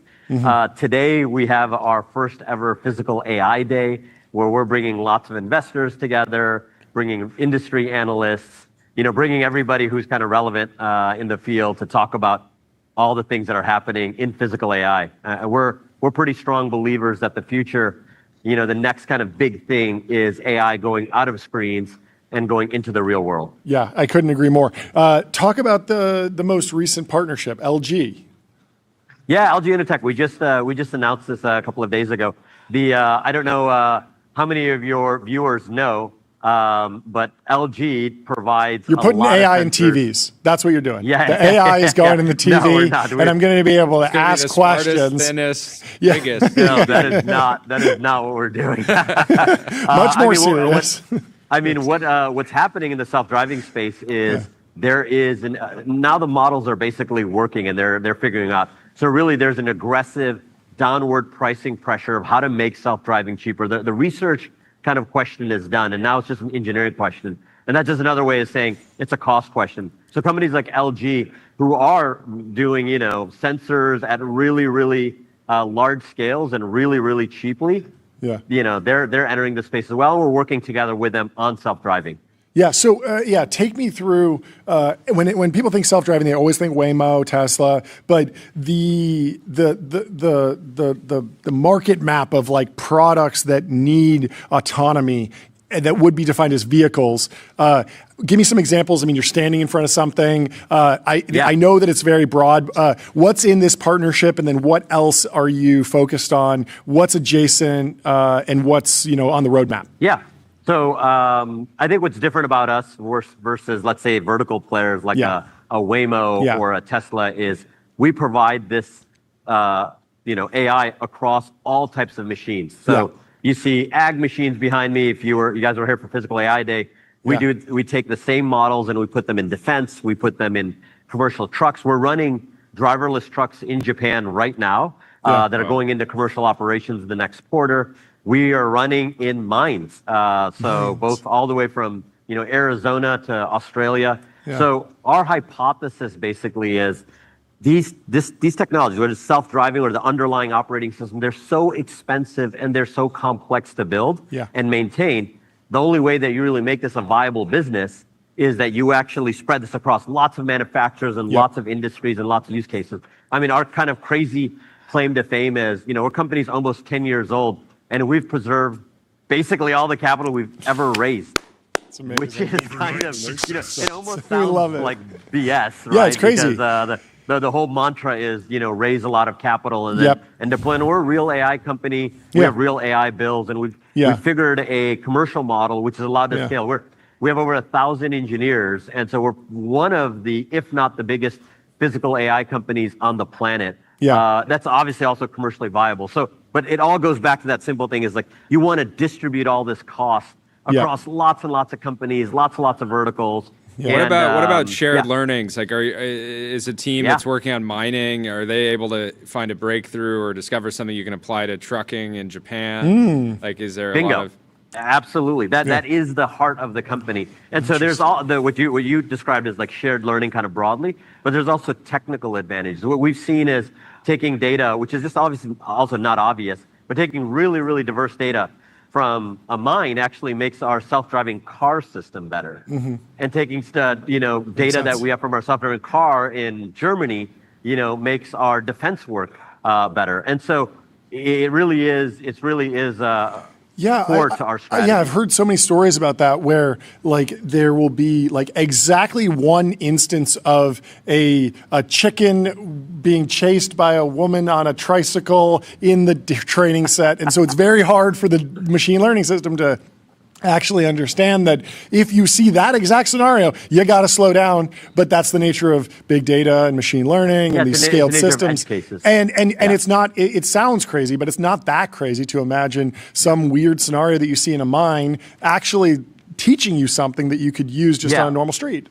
Yeah, maybe getting a level lower, just so because me being an engineer always bothers me to talk in pure generality because you tend to miss things. Just getting to a level lower, what you're really talking about is anomaly detection. Sure. And it's not necessarily like you need to see the chicken running across the road in Thailand, and that's going to make the mine better. But what's really happening is models are getting a better understanding of the physical world around them and the kind of parameters around them. If you look at kind of the last kind of generation, I'm crazy to say last generation, but really large language models. Yeah. Large language models really improve with diversity of data. That is really like, a kind of a big breakthrough. And of course, scaling laws. All of that stuff is being brought in to the physical world. Yeah. And we're powering that. Yeah, I mean, truly no one would have predicted, or I mean, of course, some people did predict, but I would have never predicted that, like, including poetry would help a model get to, like, solving math. Like, I would just see those as different things. I'd say, put the poetry team over there, put the math team over there, but actually bringing all these things together worked really well. Play out the counterfactual for me. You haven't been a high burn company. You haven't been super capital intensive. If you'd done vertical integration and built the tractor behind you, that would have been extremely capital intensive, correct? Is that like impossible? Well, nothing is impossible. There we but go. My undergrad was at this obscure school called the General Motors Institute, and as the name implies, it's really about automotive. It's like the West Point for automotive. And when you spend a lot of years in factories, as I have, there are some deep lessons that get imparted into you. And one of those lessons is, holy crap, these factories are extremely capital intensive, and they're extremely complex. And the strengths of Silicon Valley don't quite overlap with the strengths of building a large factory. Now, in terms of the core question, we had Mark Andreessen here today, and we talked about this. Mark was one of our first investors and has kind of been along with us with the entire ride. I mean, all the way to the presentation today. And we asked him this question about vertical, horizontal. What do you see happening in AI? What do you see happening specifically in physical AI? And the punchline is, all of our values at Applied Intuition can be reduced down to 2 words: radical pragmatism. And if there are verticals that we think that we should be a bit more vertical in, we'll do that. And I think it's kind of a false trade-off to say what we do in trucking is what we're going to do in construction, which what we do in agriculture is what we're going to do in mining. What we're really trying to do is bring intelligence out into the real world. And each of these verticals are facing really, really different problems. You take with a tractor behind me, the average American farmer is 58 years old. There's nobody coming to replace that person. And so what is going to happen? Because, if you take that person, their kids have left, and they're often not coming and taking over the farm like maybe in previous generations. So that farmer needs, we don't need to teach them how to use Claude code. That's not what's going to change the farmer's trajectory. What's going to change the farmer's trajectory is the machines are intelligent and they're working harder and smarter on their behalf. And so he can run an entire farm with a swarm of machines. And that's not too far into sci-fi. One of the key components here that we're doing and we believe is you need to abstract that hardware and software away. We as technologists, you look at like your laptop and your phone and you kind of take for granted the miracle that exists. Android runs on thousands of hardware devices flawlessly. So that's also something that Applied does. We're just abstracting the hardware and software. Once you do that, you can make every machine, intelligent. Have you tried to estimate the economic impact, assuming you guys, stay at the, at the current kind of improvement rate or accelerate as the technology kind of starts to diffuse in some of these industries like trucking and mining and agriculture? Like, what are the downstream impacts? I mean, there's such a debate right now around what impact will AI have on the economy? So much of the economy is like moving physical things around, producing things, shipping them. Let's separate a little, because economy is such a generalization. So when you're talking about code complete and white collar work is very different than trucking, where there is a huge labor shortage. It's very different than in mining, where people don't want to go live in kind of remote areas doing 12-hour shifts. I mean, literally labor shortages are preventing construction companies from, collecting billions and billions in revenue. So these are industries where AI can't get there fast enough. It's a very different calculus than a kind of, I think what the normal narrative is. And then we're super obviously excited about that. Let's take defense as a particular example. It's a very salient example. We don't need more warfighters in harm's way. We need less warfighters in harm's way. And no warfighter wants to go out into that ecosystem where autonomy is really becoming the dominant thing. And so I think the way to think about this impact in the physical world is it's a lot less resistance. There's a lot more pull. Now, the first question you asked is the size of impact. I don't want to, sound like I'm pitching my own book here with, I'm asking you asking you. I want the biggest number. I want the biggest number. The numbers are absurd and ridiculous. Yeah. But I can tell you this much. If you think about, the way I think about, I used to be a Y Combinator before I was a COO and ran the firm and funded lots of interesting companies. And one of the analogies I used to use to help founders understand market potential, market sizes. I grew up in Detroit. You're sitting in the Detroit Metro Airport, and you're sitting in a gate, and you look around. How many of those people are like really deeply using Claude code? I mean, frankly speaking, not many. Now, a lot will probably be using something like ChatGPT, some variant of that, maybe Gemini. But how many of those people drive?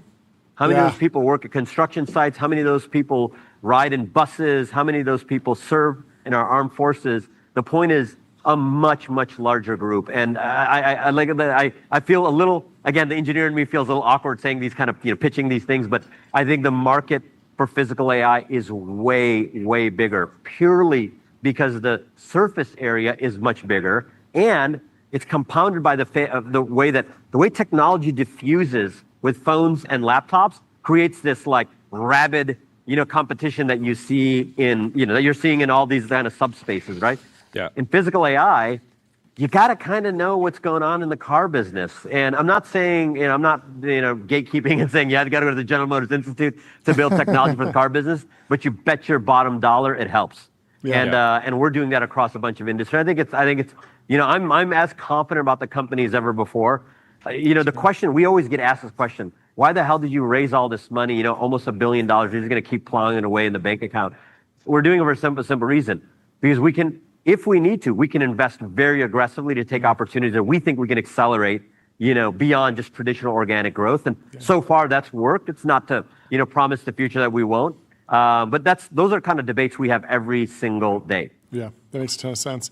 Well, thank you so much. I just want to say I can see the path to 100 and then $1 trillion in run rate. I agree. Waymo, a company that we love them. They're a local, we're also in Mountain View, now Sunnyvale. That company, is a great company, but is burning a lot of capital and is a much smaller revenue base than us, and just raised at $126 billion. Okay. I mean, I love those guys. I mean, we have so many friends there, so I'm not trying to talk poorly about them. But no, we love Waymo too. It's very impressive what they're doing. 15 that we're at and 126. I think you got room to run. Massive. Yeah, we have room to grow. Tell Mark you're ready. You're ready for the big one. Believe me, everybody wants to. I feel like it's faux gras where they want to keep putting money into the company. We don't need that is the best analogy for a venture capitalist. They are the farmers stuffing the goose. We have our own. We have our own farm, and we're making our own money, so that's really great. And frankly speaking, I mean, like I said, Waymo is great, but it's just robo-taxis. Yeah. And that's a small. It's so much broader. Go to Warren, Michigan. Yeah. And you just go to the party shop in the corner and say, hey, aren't you excited about Waymo?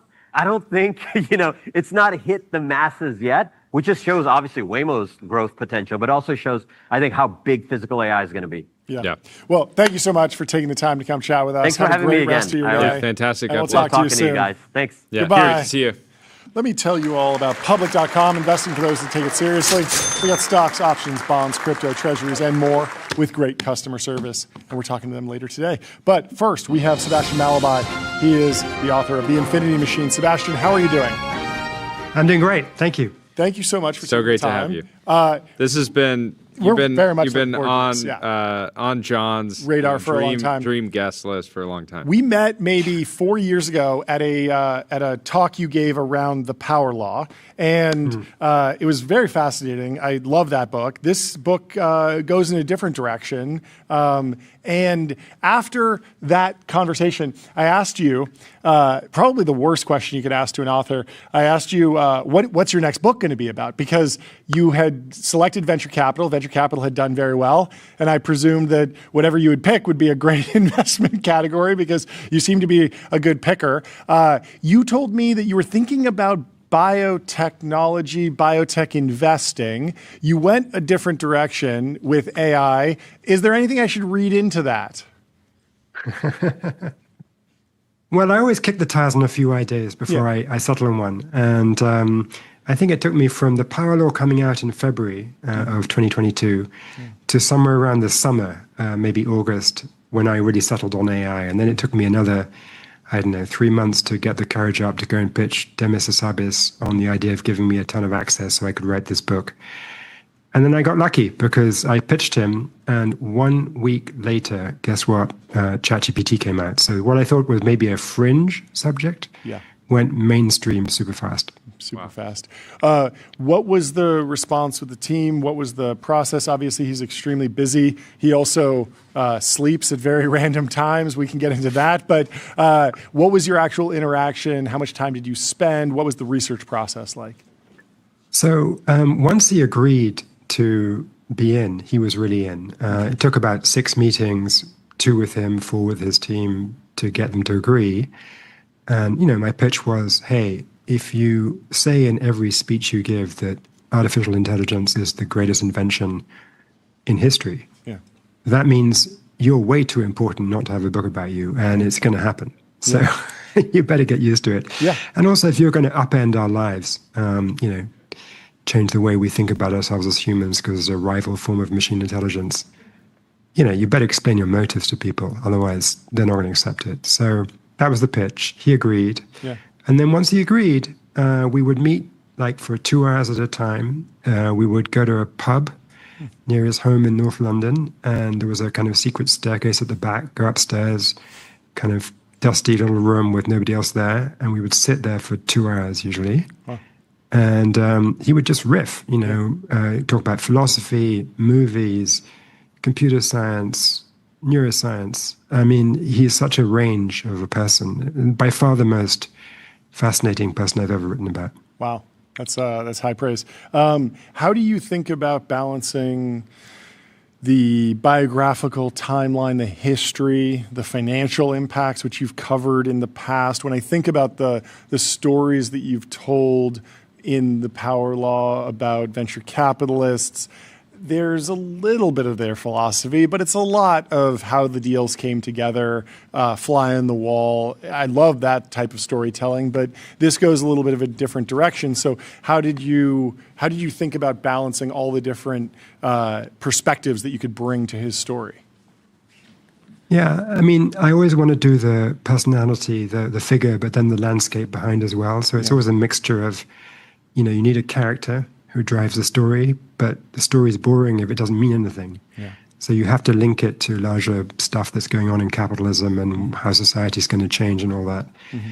And I mean, in this case, because Demis is who he is, and he would just riff in these extraordinary paragraphs of like storytelling and theoretical stuff, and it's just so fascinating that I did give him the microphone more than I have in any other book. I mean, I basically quote him at some length, and it's broken up with me asking him questions. And so I'm kind of the reader's lens through which to see Demis talking. And I'd never used the first person really before in my other books, but in this case, those 30 plus hours I had talking in a pub with this extraordinary man, that was the gold dust I had. So to really make the most of it, I did have these passages of us talking together, which kind of intersperse the more analytical or narrative bits of the book. How after the transformer model dropped, what was Ilya Sutskever's reaction, and why did OpenAI get ahead? I cover all that stuff as well. Yeah. But I do have these passages where you see events through Demis's eyes, and I think it's worth doing because he's so unusual.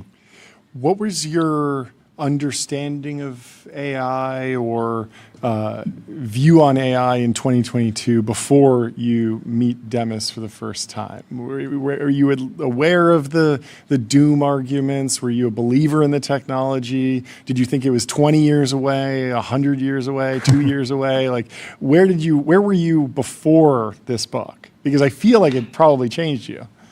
Yeah. I had met Demis before at tech conferences because of the Power Law and writing about venture capital. I would go to tech conferences in Europe, and he would sometimes be there. And I actually cheekily, raised the issue of hedge funds, and especially, the one, Renaissance Technologies, the main CEO, Peter Brown, had done a PhD with Jeff Hinton about AI back in the day. And of course, I knew that Demis would know that. And so I said, do you know these guys who use deep learning and applied it to markets? And that got his attention. So I talked to him a bit.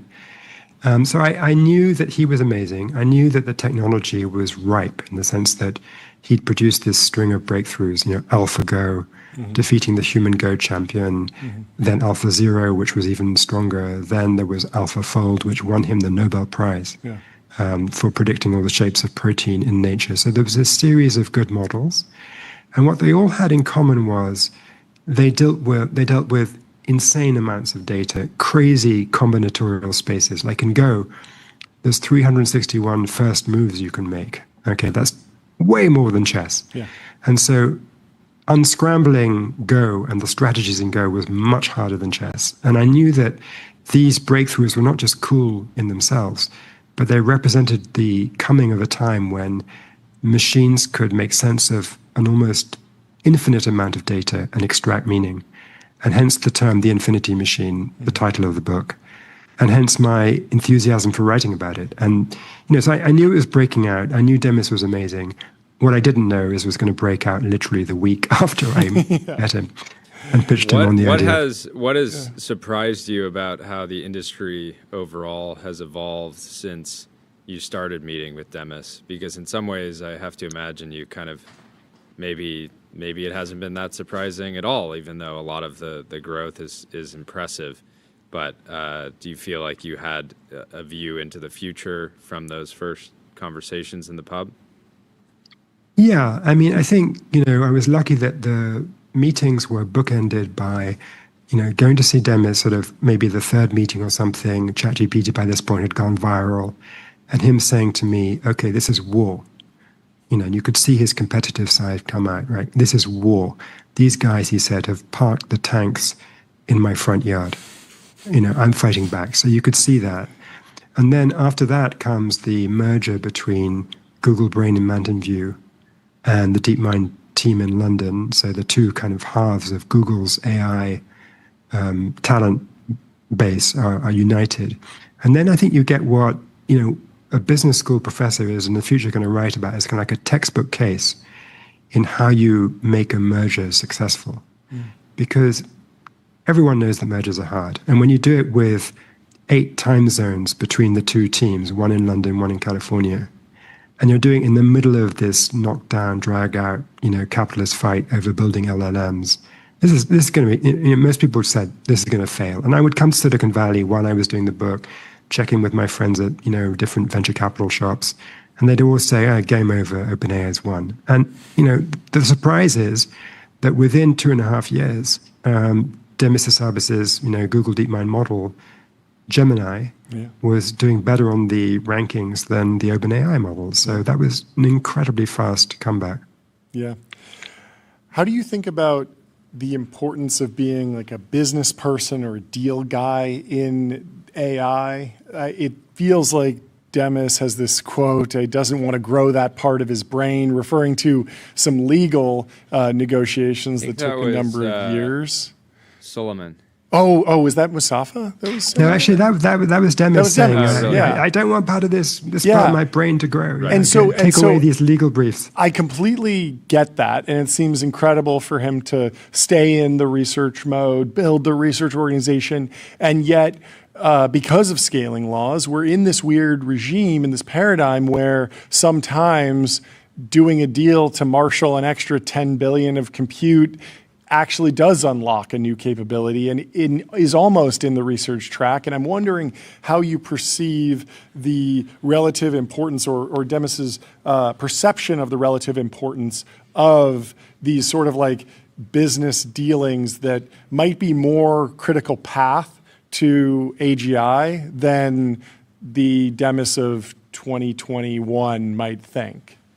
I would say that the single most important business relationship in the world today is between Sundar Pichai, CEO of Google, and Demis Hassabis, who's running the AI Brain Trust. Because, Sundar has Demis's back. He deals with providing the resources, supporting the notion that you're going to spend all these tens and maybe hundreds of billions on compute. That's what he delivers. Yeah. And he gives Demis the oxygen to then just go do the science. And sure, he has to build products. But I think, he said to me several times, Demis, we've got to a point where building a product like Gemini is in fact advancing the progress towards AGI. There's no tension between the two. If you had stopped your AGI research 10 years ago and taken a sidetrack to build some widget, that would have been a waste of time. Mm-hmm. But now that it's so mature and you're actually, to build the next LLM, you've got to kind of figure out, a reasoning model, then it's going to be agentic, and then you're going to be scaling it even more, and all this sort of stuff that we've seen. This is genuine scientific progress as well as product advance. Yeah. Do the products also help sort of shift the culture in Google? I'm interested in understanding this concept of like AGI pilling, becoming a believer in the Demis worldview of the impact of AGI, what artificial intelligence will do. That mindset has to diffuse through Google. The ChatGPT viral moment clearly had an impact. I'm sure agentic coding has had a similar impact. But what has Demis's role been in being the culture carrier of that belief in AI progress internally? Well, I think he's used all his sort of visionary communication skills to unite the Mountain View team and the London team. Mm-hmm. And I think the one sort of organizational contribution he's made, which is sort of super powerful, is that from a long time ago, DeepMind had always two different cultures going on at once. There was a kind of blue sky research for scientists. You get a lot of freedom. You could publish papers and all that. Go find what you want to find. And then there were moments when Demis decided that if you pushed really hard on a particular product or a particular project, you could get a breakthrough achievement that would really shock the world. And so he did this repeatedly with AlphaGo and AlphaFold. And this was sort of like his judgment, scientific taste being applied to knowing when the moment was ripe to really go for it. And once he decided that, there was, the blue sky research kind of bottoms up stuff, that went out the window, and it became a top-down strike team, they called it. Mm-hmm. And in a strike team, there was a lot of top-down direction, and kind of everybody had to work on the same code base. You couldn't just go off and code your own experiment on the side. You had to be contributing to the main one. And that drives towards, a team is driving in a united way towards an outcome. And I don't think Google Brain had that. Google Brain had, much more of the bottom-up stuff, and there was no strike team component. And so Demis brought this strike team idea, and it came from video game design. Earlier in his life, he'd been a builder of video games, and he, in fact, started a company doing that. Yeah. And so this was like how you ship product, and that's been a key insight for Gemini. Yeah.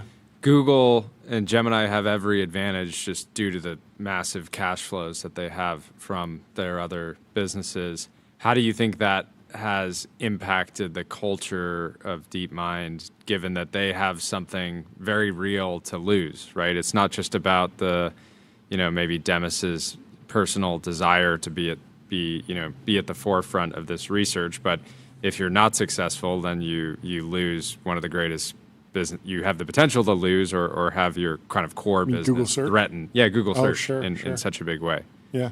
Yeah, and I think Google search stands for a more general point that Google's whole reputation stands on providing reliable information, and so the penalty for screwing up is very high. You've got this very valuable company, you don't want to spoil its reputation, and so I think they were more worried about releasing a chatbot fast, and so they had prototypes of a chatbot in the fall of 2022, and they didn't want to release, and then OpenAI went ahead and did it. And so that kind of forced their hand, but their first instinct was, this is going to hallucinate, this is going to do bad stuff, we can't afford that hit to our reputation. And Demis was quite honest with me in saying, well, the surprise was actually the public's quite happy to play with a tool that hallucinates. It still went viral. So we should be less inhibited. But that was an example of how being at Google could be a kind of inhibition in moving ahead. How does Demis, and he's always told a very optimistic story about AI. I love him as a science communicator, as an optimist. How is he interfaced with the effective altruist community, more of the AI doom crowd? Does he, because he doesn't talk about it that often, but does he think about it often? He does think about it. In fact, he met his co-founder Shane Legg at an AI safety lecture, right? They bonded in a safety lecture. Yeah. And so right from the beginning, safety has been a big part of the agenda. And when Demis sold his company to Google in early 2014, part of the deal was you're not going to use this technology for weapons ever, and you're going to have a special independent oversight kind of committee, which will decide on AGI deployment, because we don't want that to be just up to the corporate board of Google.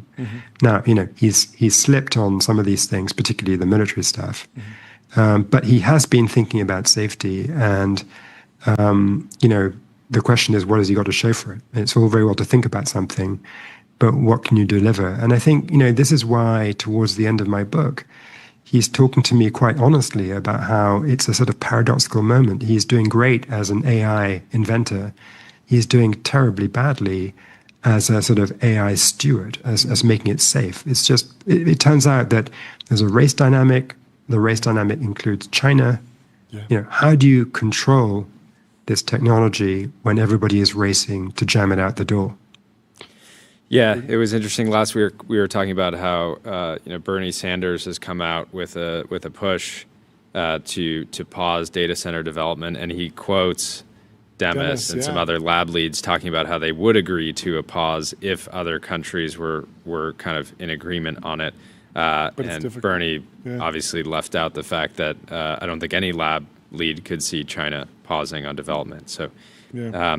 How has your personal definition of AGI evolved over the last few years? Because everyone has their own definition. Half the people that come on the show says it was 6 weeks ago exactly, and then yet we're still in so many of these kind of more high level conversations. Lab leads talk about race. Where AGI is 6 months away. You're completely right. Everybody has their own definition, and so my solution is not to have that discussion. I mean, who cares what this? You could say right now, Gemini is artificial, it's general, it's intelligent. Game over. But it's just a definition thing. I think the other one, which is sort of usually fruitless, is AI conscious? Could it become conscious? What is consciousness? Nobody has a good idea. So let's just sidestep those. I heard one good idea, which was something around training a model specifically that would hold back all data and all training data related to consciousness and the idea of consciousness, and so it cannot just pull from the archive and reference or simulate consciousness. And if it develops consciousness from that and can talk cogently about consciousness without having any training data, ever seen the idea of consciousness, then maybe that's conscious. I don't know. That's interesting. It was just an interesting thought experiment. I don't know that anyone's actually run the test, and I don't know that I would even accept it if they did, but it is something to think about. Did you feel an acceleration in your personal writing process due to AI? I felt an acceleration in my learning process, which is sort of what I do before I go interview people. So because all of the computer science papers are basically on archive, and recently there's been less publication, but certainly up to about 2022, you could go see a scientist either at DeepMind or one of the rival labs and just have a conversation with the model about, okay, this person has done 4 papers, what's the connecting thread, why is this person different to the one I interviewed last week? That was a super efficient way of getting up to speed, and I didn't worry that it might be wrong because I was going to speak to the human and cross-check it. But that was helpful. Do you think Demis's having a home base in the UK in what ways do you think it would have helped or hurt the company so far? Has it been beneficial from the talent war standpoint? Sure. I'm sure U.S. Some of the other lab leads have taken a trip out to the UK to Mark try. Zuckerberg's hosting nightly dinners for AI leads at his house, which is just a couple blocks from all the other labs. Can't do that if the researchers are in the UK. Right. Yeah. I mean, there is movement across the Atlantic, but I think the deal is if you're in London, it's a little harder to recruit people, but once you've got them, they're probably stickier than they would be if you're in Mountain View or somewhere. Yeah. I think Demis has stayed in London because actually he is weirdly patriotic. He comes from this mixed up sort of, a Greek heritage father, a Singaporean Chinese mother. In a way that makes him a typical Londoner because London is really a melting pot.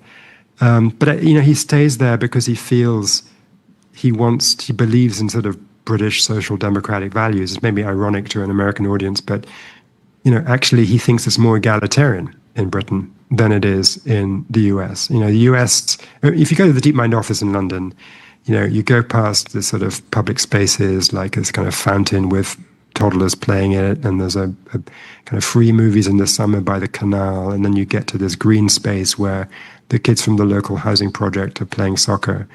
And then you get to the DeepMind office, and it's hard to imagine you'd find that out on the way to the Apple headquarters or something. And, it's just a different vibe. Could you ever see Demis as CEO of Google, or would he have to do too much paperwork?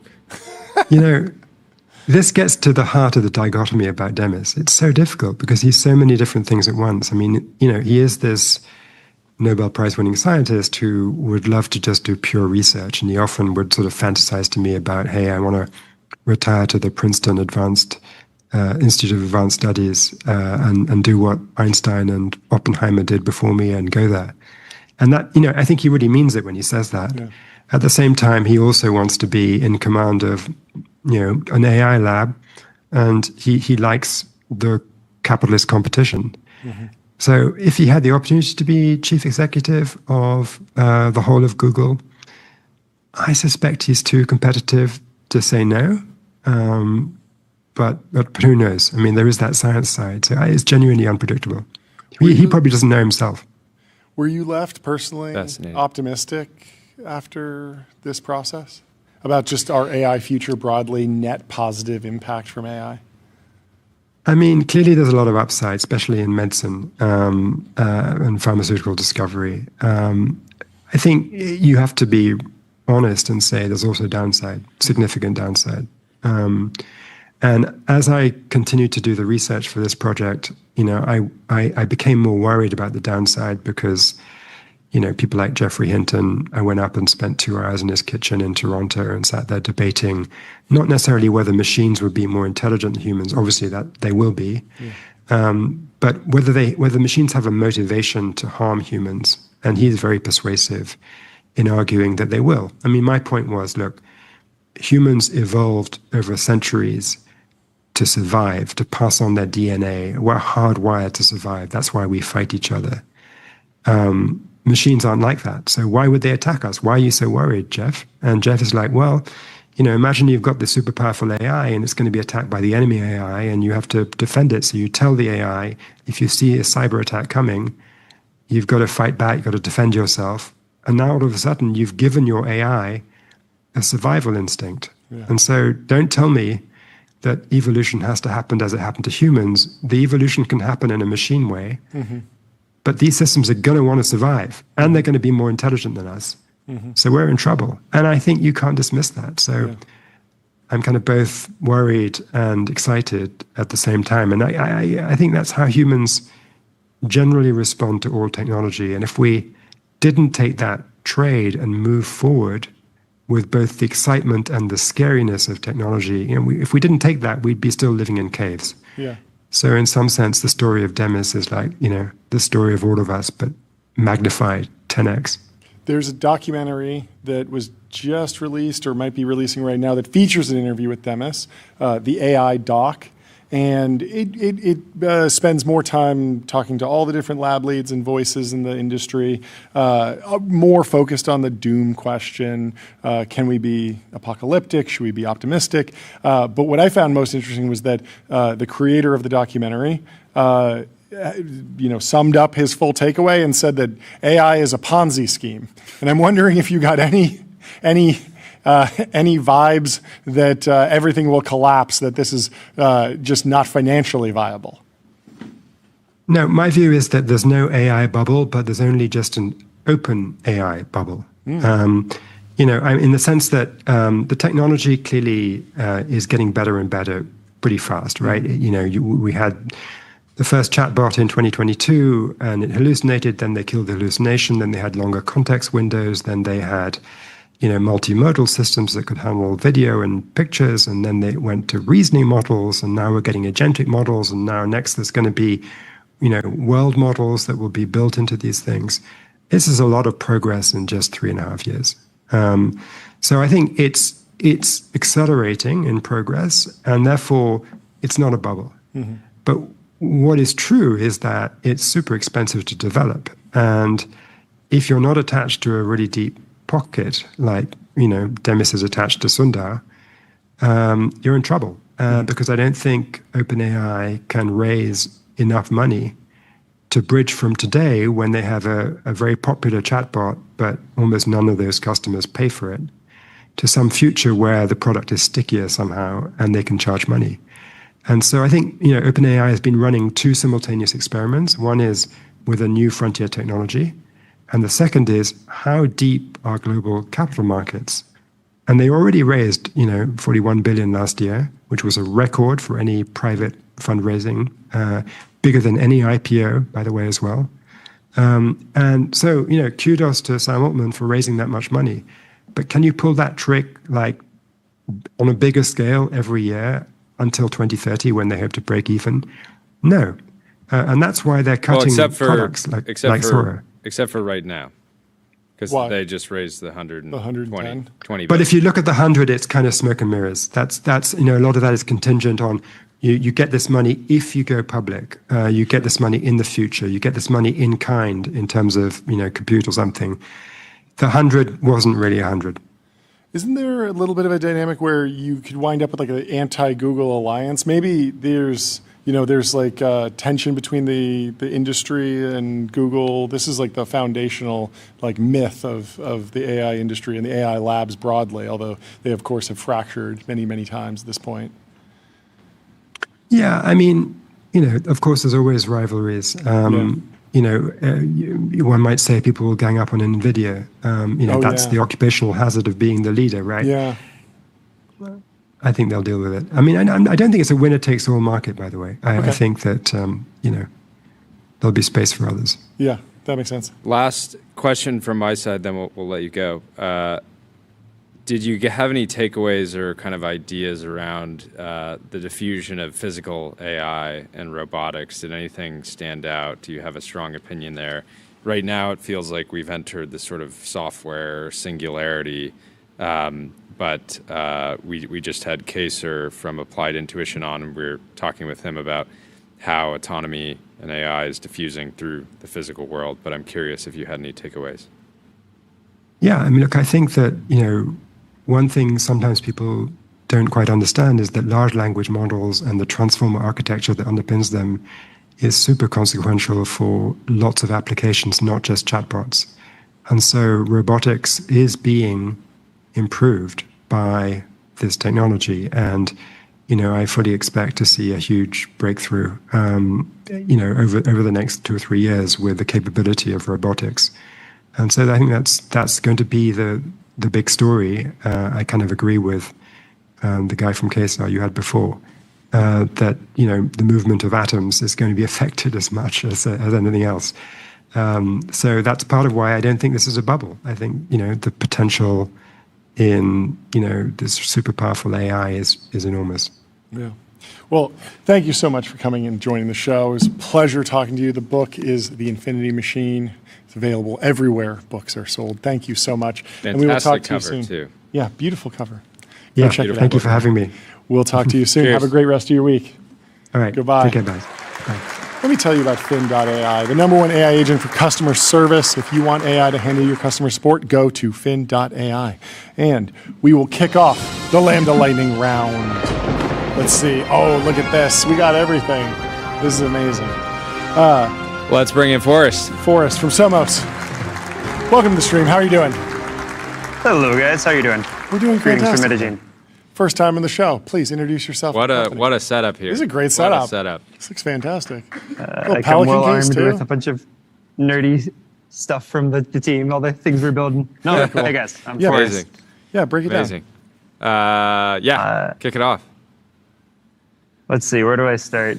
I'm Forrest. I'm a fancy plumber building infrastructure from scratch down here in Colombia to make internet way better and make compute and everything kind of work well in Latin America and beyond. So very weird journey, but making the fastest internet in the world at the lowest cost is kind of the summary in a very short nutshell. Amazing. You have a lot of fans. I got a bunch of texts from investors that were excited for you to come on.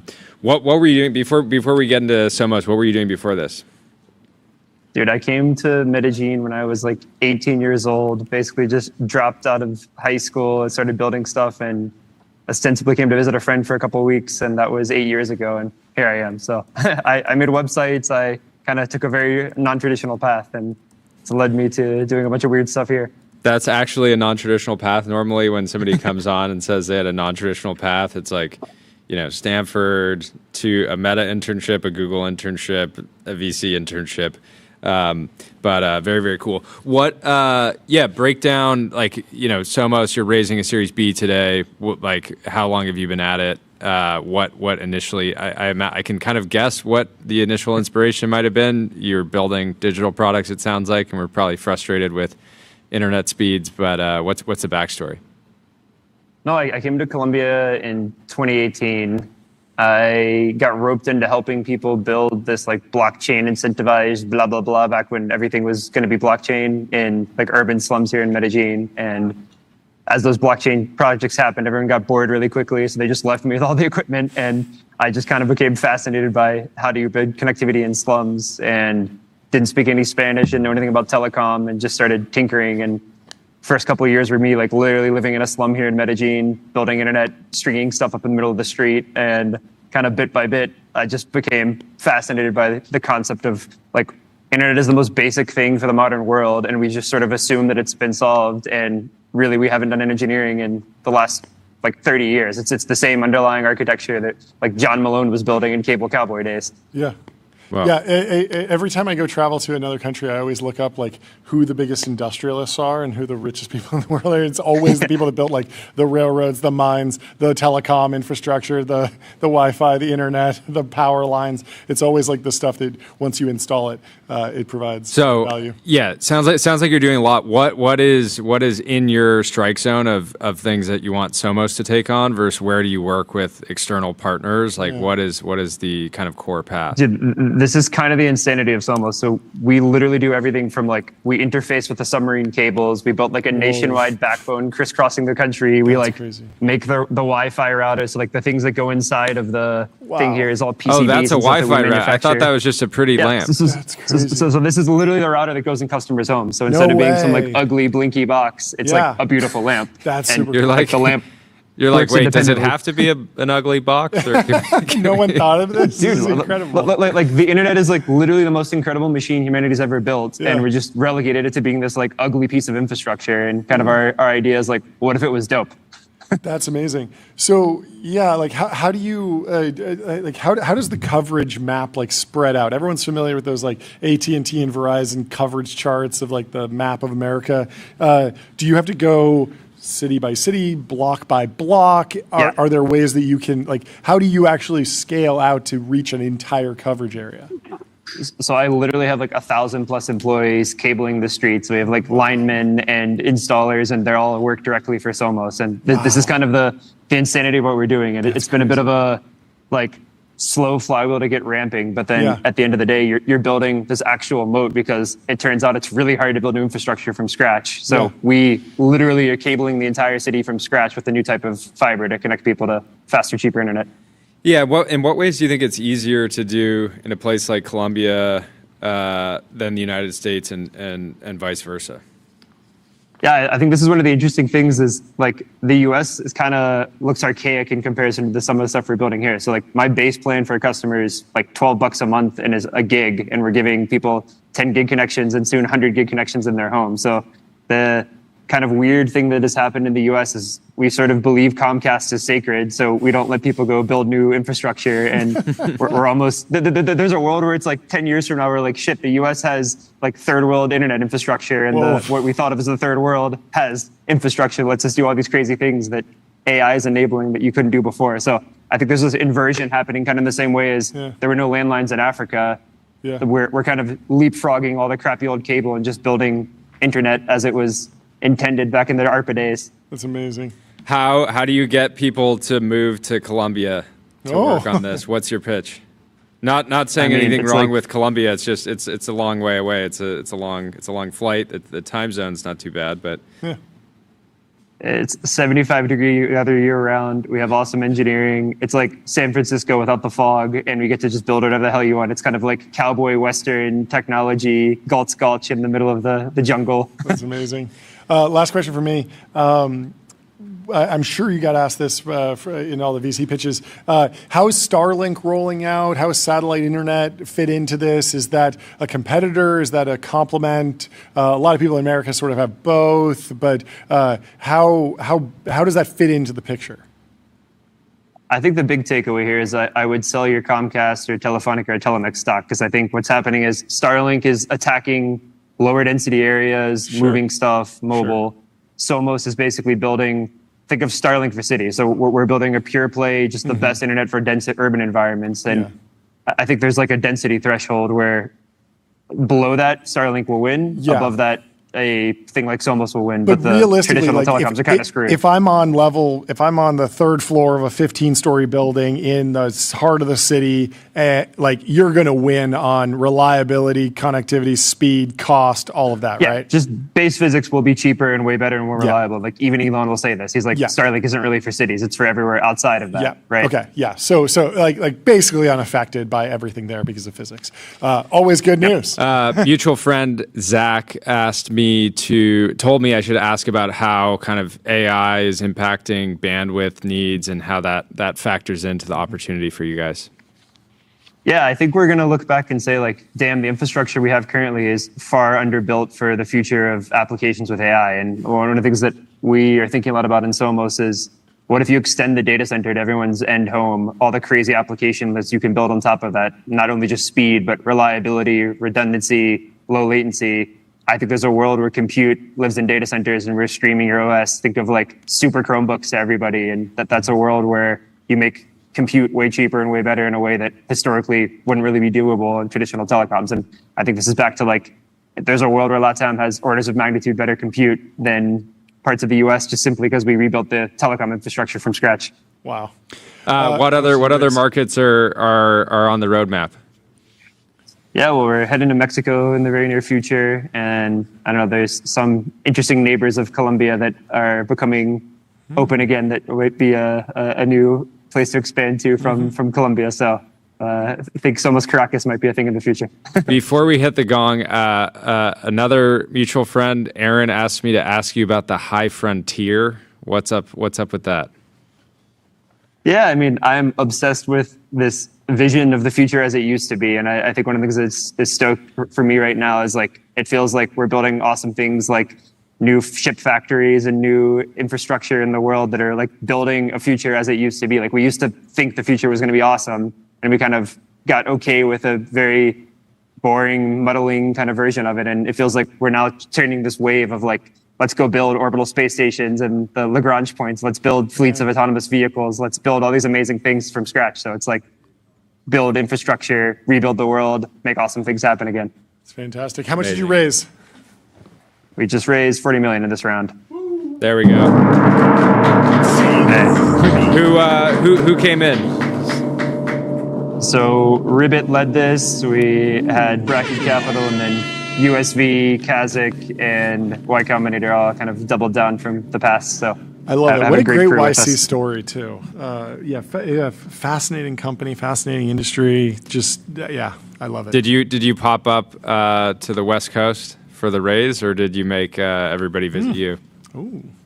It's a little bit of both. Like we get people to come down to Medellin, and they're definitely not regretting when they come visit. So we have some fun adventures driving to the countryside. I love it. Well, Awesome. thank you so much for taking the time. Great We'll to meet talk you, soon. Forrest. I'm sure Good you'll be to meet back you. on soon. Have a great day. Cheers, guys. Goodbye. Let me tell you about Phantom Cash. Fund your wallet without exchanges or middlemen and spend with the Phantom card. Our next guest is Dino from Saronic. He's in the Roost Room waiting room. Let's bring him in to the TBPN Ultra Dome. Dino, how you doing? Good, guys. How you doing? Thanks for having me on. Thanks so much for great. joining. Great to finally have you on. Yeah, give us the State of the Union. What's going on with Saronic? Yeah, likewise. I mean, you may have seen today we announced a $1.75 billion financing round There on we a go. over $9 billion valuation. Thank So you. do we need to build Thank some you. ships? What's going on? We got to build some ships. Look, gotta build some ships. We're super excited for this. I mean, it is a true byproduct of the execution that the team has delivered on over the last, not just 12 months, but the last really 36 months since we started the company. I mean, our team is truly A+. If you look at where we were just a year ago, we came off a $600 million financing round. What that let us go do is we opened our first shipyard. We launched Marauder, which is a 180-foot autonomous and unmanned ship. Wow. We then announced a multi-$100 million project into that shipyard to scale production of Marauder.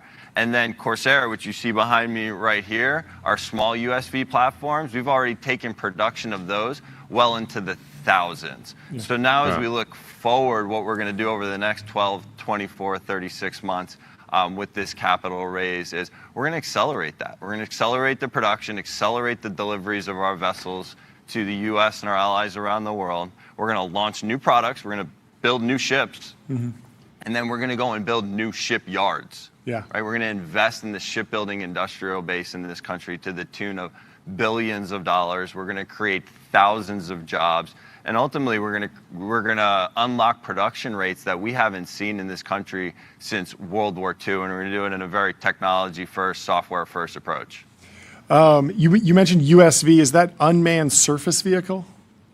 Unmanned surface vessel. Yes. Vessel, got it. And then, so walk me through the use of boats used to transport people. Now we put equipment on them. How versatile are these vehicles? What are the different use cases? Are some weapons platforms or some just ISR capabilities? Like, what is the range of utilities that the armed forces will get out of these USVs? Extremely versatile. The whole point of the platforms we're building is actually for them to be modular by nature, right? And we actually try to change the acronym around a little bit. USV is like unmanned surface vessel. Yeah. When you look in the past, it's really like a remote control platform. Yeah. Very similar to a Predator drone. Yeah. We use ASV, autonomous surface vessel, because what we're building at Saronic is not just one-to-one control, but it's true maritime autonomy to then go and deliver these platforms at scale and be able to control them at scale, meaning fleets of hundreds or thousands of vessels through the most advanced software on the planet for the maritime domain. And then when you're looking at the missions, the use cases that you mentioned, it really all just boils down to scale, persistence, and risk reduction. Yeah. Right? How do you operate large numbers of vessels? How do you do that continuously in what's becoming an increasingly dangerous maritime environment? And then how do you offer like real capability to commanders while keeping sailors out of harm's way? Keeping people safe is very, very critical and a key point to what we're building here. I don't want to diminish the work, but I'm curious about how much of a challenge is it actually to create an autonomous surface vessel, because it feels like when you're driving on the road, there's so many random conditions and the car can flip over, but boats, it's a little bit safer, I would feel like. But am I missing something there? Like, well, what does the it other take? issue is you have other boats that are trying to kill you. Okay, maybe that's it. But I'm just thinking like a plane, if it doesn't land perfectly, it'll crash. Like boats, they just kind of rock through the water, but there's obviously more to it. So what went into making it fully autonomous? There's a lot of, So the ocean's just a completely different environment altogether. So we deal with a lot of different challenges. Sure. One of the challenges that's really different from self-driving cars is, yes, there's a lot of complexities on the road. Yeah. But that singular car really only cares about how it gets to its end destination. It doesn't care about how the other 100 cars get to its end destination as well, and how they're all working together collaboratively on a mission. Got it. Oh, and then you start throwing in 6, 8, 10-foot seas, high winds, enemy environment, some of the things that we're seeing now, and like whether it's the Black Sea, the Middle East, and we're anticipating in the Indo-Pacific, like those are very, very complex challenges that we're solving at Saronic. Yeah. What goes into setting up a new shipyard? Do you have to kind of co-locate around existing shipyards? Can you kind of stand something up, totally independently? How does that work? Yeah, I mean, when you look at shipyards and the shipbuilding industrial base in this country, it's really how do you bring on net new capacity? You're not really co-locating next to anything because a lot of that capacity has really atrophied over the last 30, 40, 50 years. So what we're focused on is building new shipyards and then building the ecosystem and the infrastructure to support that as well through partnerships and vendor relationships. But one of our main projects and one of the things, a large part of this capital is going to go towards is Port Alpha. Right? We have a shipyard in Franklin, Louisiana. I mentioned that. We're investing hundreds of millions of dollars in that yard. But we're looking at a brand new shipyard, building this from the ground up, completely greenfield, investing billions of dollars to 10x the size of our existing yard, right? To bring on new scale, new capacity, and rebuild the shipbuilding industrial base from the ground up. That's what's needed, because if you go around the country right now, you go to places which used to be shipyards and you'll see apartments and condominiums that are called naval yards. That's not just a name they came up with. It actually used to be a shipyard. So what we're doing now is we're investing in the shipyards of the future, again, to produce at a scale that we haven't seen since World War II. What's the best way to get a job at Saronic? You can apply on our website. I mean, we are hiring, we are growing. I mentioned how amazing our team is. What we're doing is absolutely critical for the country. The team comes in every single day. The work they're doing is changing the world. And so if you're a top engineer or looking to get into the defense tech space, please apply. Everything we're doing is absolutely critical. We grew the team from 200 to 1,300 people over the last 12 months. And that's only the beginning, guys. That's amazing. Well, thank you so much for coming and breaking it down. Have a great rest of your day. Progress. The chat says just put the S1 in the SEC mailbox. We'll talk to you soon. Well, good to see you. Thanks, guys. Look forward to following up. Let me tell you about Okta. Okta helps you assign every AI agent a trusted identity so you get the power of AI without the risk. Secure every agent, secure any agent with Okta. And our next guest is already in the Restream waiting room. We got Will Ahmed from Whoop. Whoop. He's back. How you doing? Good to see you again. Welcome back. Hey guys, thanks for having me. Give us the update. What happened? How you doing? Things are good, thank you. We announced a round of financing today, our Series G, $575 million round. So, yes, there we go. Thank you. Is this the capital you finally need to make a bust down Whoop? Diamonds from the factory. That's what I'm looking for. Can you do anything for me? You know, we have some premium offerings in the mix that are going to be just right for you, actually. Perfect. I think you're very happy with the product development roadmap. Jordy wants a bust down. No. Seriously, give me updates. What's changed? Where do you want the product to go? And yeah, I am interested to know, are more collaborations in the works? Do you see that as an important point, or are you just focused on more and more channel partners, more and more distribution, more growing, because the product's pretty dialed at this point? Well, look, it's been an extraordinary 12 months for the business. You know, we ended 2025 with over 100% year-over-year growth, 1.1 billion in bookings run rate to end the year. Our membership is growing around the world. We're operating in 60 markets. We've got Whoop members in over 200 countries. We've launched medical grade technology now. We're coming out with blood tests around the world. And so Whoop's really become this broad-based health platform. Mm-hmm. And you can see that in the financing announcement today. We've got the history of Whoop with the world-class athletes. We've added now LeBron James is a new Whoop investor. We've got Cristiano Ronaldo on the cap table, Virgil van Dijk, Matthew Vanderpool. Some of the world's very best athletes, really from every sport, are now on the Whoop cap table. And then in addition to that, we've got a bunch of great existing investors continuing to support the company, Collaborative Fund, IVP, Foundry Group, and more. And then we've brought in some sovereign wealth funds from the GCC. Proud to have Mubadala and QIA and 2.0. So really some of the biggest funds in the world that are I think, phenomenal long-term partners. Yeah. And then lastly, to the point about health, we've added the Mayo Clinic is an investor in Whoop, one of the premier health institutions. There we go. That's a niche. That's a rare Pokemon in the venture world. I haven't heard of them on a cap not ripping table. a lot of seed checks at YC Demo Day.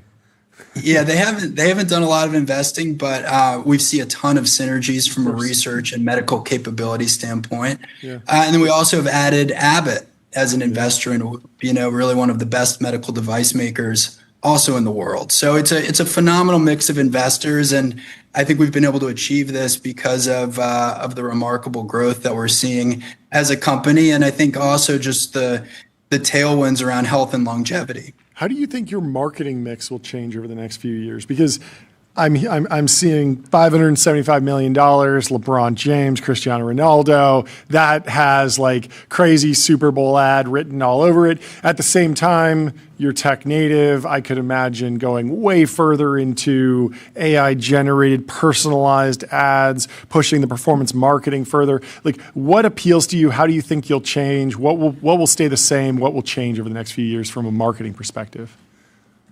Well, we never want to lose sight of the fact that we started in sports and we've built this aspirational performance lifestyle brand. And so that'll really be at the core still of a lot of what we do for Whoop. But we also now have a product that, can detect whether you have AFib and tell you your blood pressure every morning and help you do blood tests. So it's just a much broader health platform than it's ever been before. And our marketing needs to reflect that. One of the areas I would say of maybe not weakness, but opportunity for Whoop is brand awareness. We don't have massive brand awareness around the world. And so this capital is going to give us the gunpowder to really grow broadly internationally. Yeah. And so you're going to be seeing a lot of Whoop wherever you consume content. Super Bowl ad incoming. Yeah, if you want to reach me specifically, maybe in a partnership with like an athlete like Johnny Knoxville might work. It might make sense. We'll do a Whoop live heart rate on some of the stunts. I think that would do the trick. I'm curious, like how Whoop, like how do you guys think about improving accuracy at this point? Like I'm assuming like a lot of like so much progress has been made over the last however many years, but there's still always incremental progress. Like you can always be more accurate. How do you think about that? Is that still like a top priority, or is it accurate enough at this point that there's better things you can focus, the core energy of the team on? I think big picture, we want the product to be getting constantly smaller and smarter. We want it to be an aspirational product in the sense that it's something cool that you wear on your wrist, or we want it to be something that disappears throughout your body and can essentially be invisible. And so however you can gather this data super accurately, have the data sets grow in nature, more sensing, more capabilities, more medical approvals, the better. And I think that's going to continue to expand our TAM. I think it's going to continue to deliver deeper insights for our members. So we're going to be leaning in pretty heavily on research and development. You're going to see a lot of very powerful sensing coming from Whoop in the years to come. How is the peptide boom affecting Whoop? Well, I think the underlying reason for the peptide boom is that people want to take more control of their own health. Yeah. And they're sort of generally frustrated with the tools that they've had to improve their health. And so that leads in different directions, peptides being part of it, supplements being part of it, concierge doctors being part of it, AI health coaching being part of it. But broadly speaking, it's I think good for Whoop that people want to take more control of their health. And 10 years ago, I would talk about health monitoring and people would say, well, that sounds like something niche for athletes.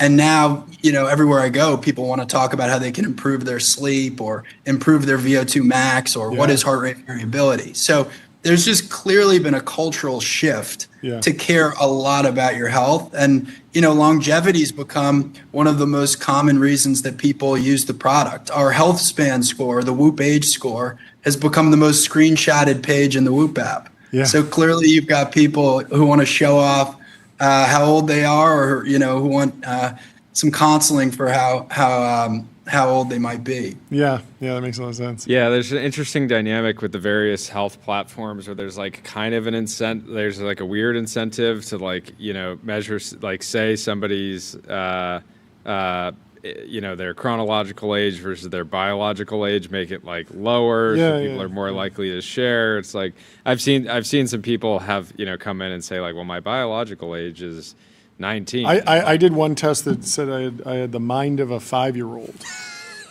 It said it was testing my brain health, and it said that I had the. Is that good or bad?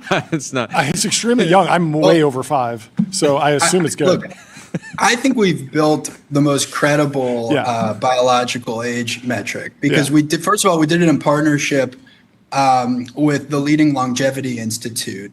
Out of California, and then the Buck Institute. And then we show you in great granularity each of your biometrics and what's improving it and what's not, and by how much. So here's a trivia question for you. What percentage of people on Whoop do you think have a younger Whoop age?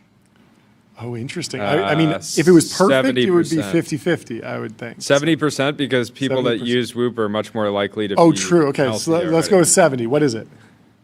It's 55%. 55%. But what that means is 45% are older on Whoop. They're early in their Whoop journey. You guys have done a lot, but this whole show is really dialed in. So 45% are. 45% sorry, continue. Are older. Yes. So but that shows that it's not just telling you what you want to hear. Yeah. It's it's going to push you. Yeah.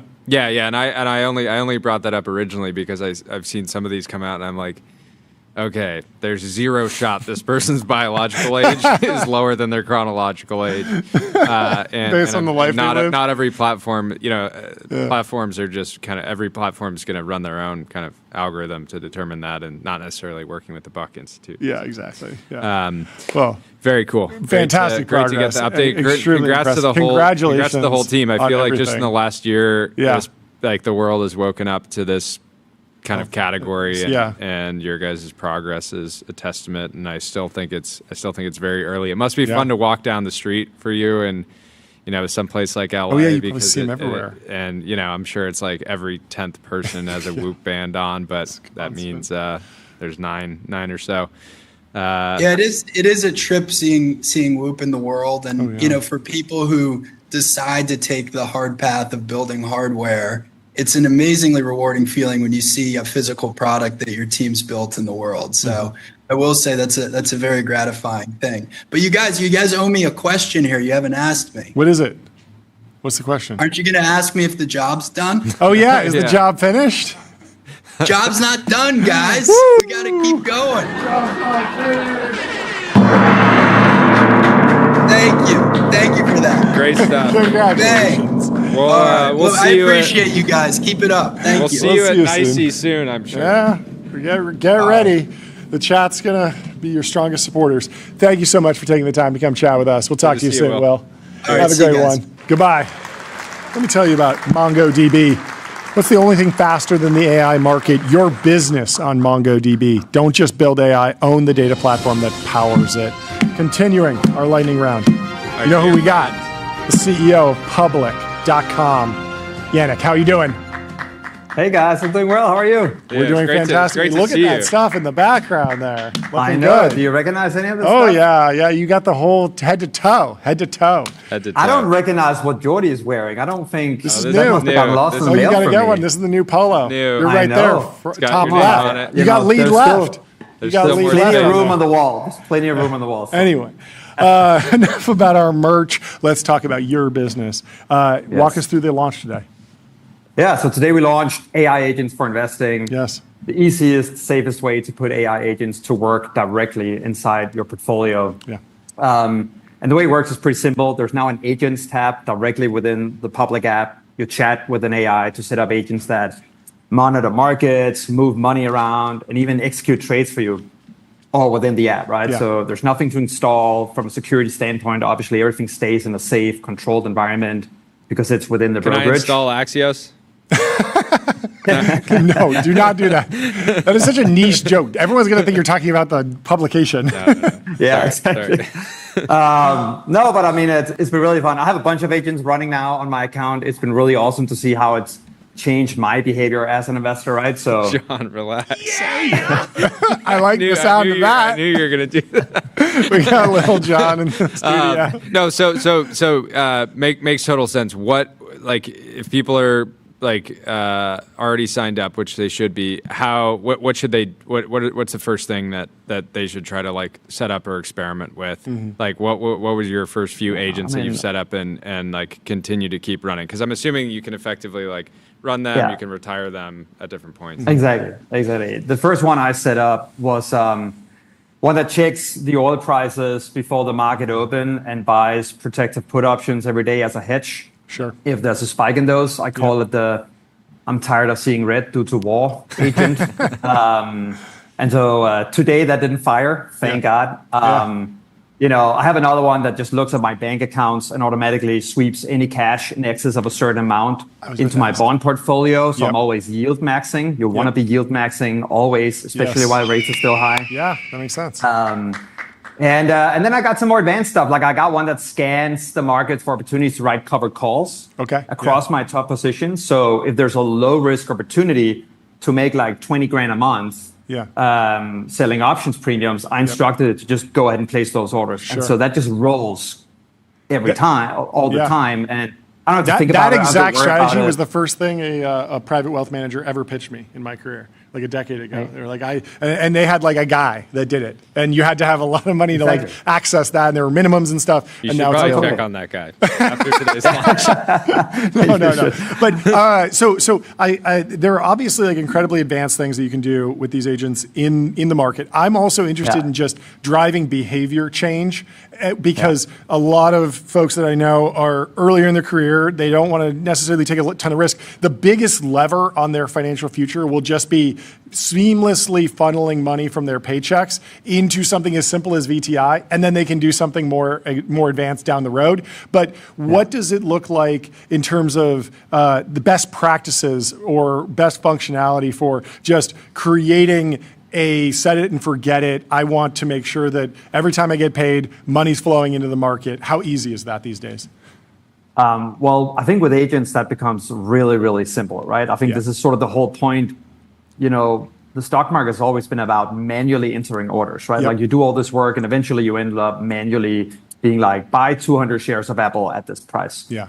I think that user interface is now shifting to something like increase my position if valuations compress 15% from here. Yeah. You know, and it stays within my defined risk tolerances and so forth. And so I think it changes how people think about and manage their portfolios in a pretty profound way. And we do see it as a user interface shift. Like, you know, the interesting thing about this industry is that every technology kind of had their model of brokerage, right? Like we started on the horn, and then the dawn of the internet gave us the discount broker. With mobile came the neo broker. And I think now with AI, it's the era of the agentic brokerage. But what's uniquely interesting about this shift is every previous shift was about streamlining the process and reducing the responsibility set of the broker, you know, to basically just trade execution ultimately. But it actually used to be much more full service. To Jordy's point, there used to be a guy used to call you, used to pitch all these kind of ideas, risk, you know, trade ideas, etc.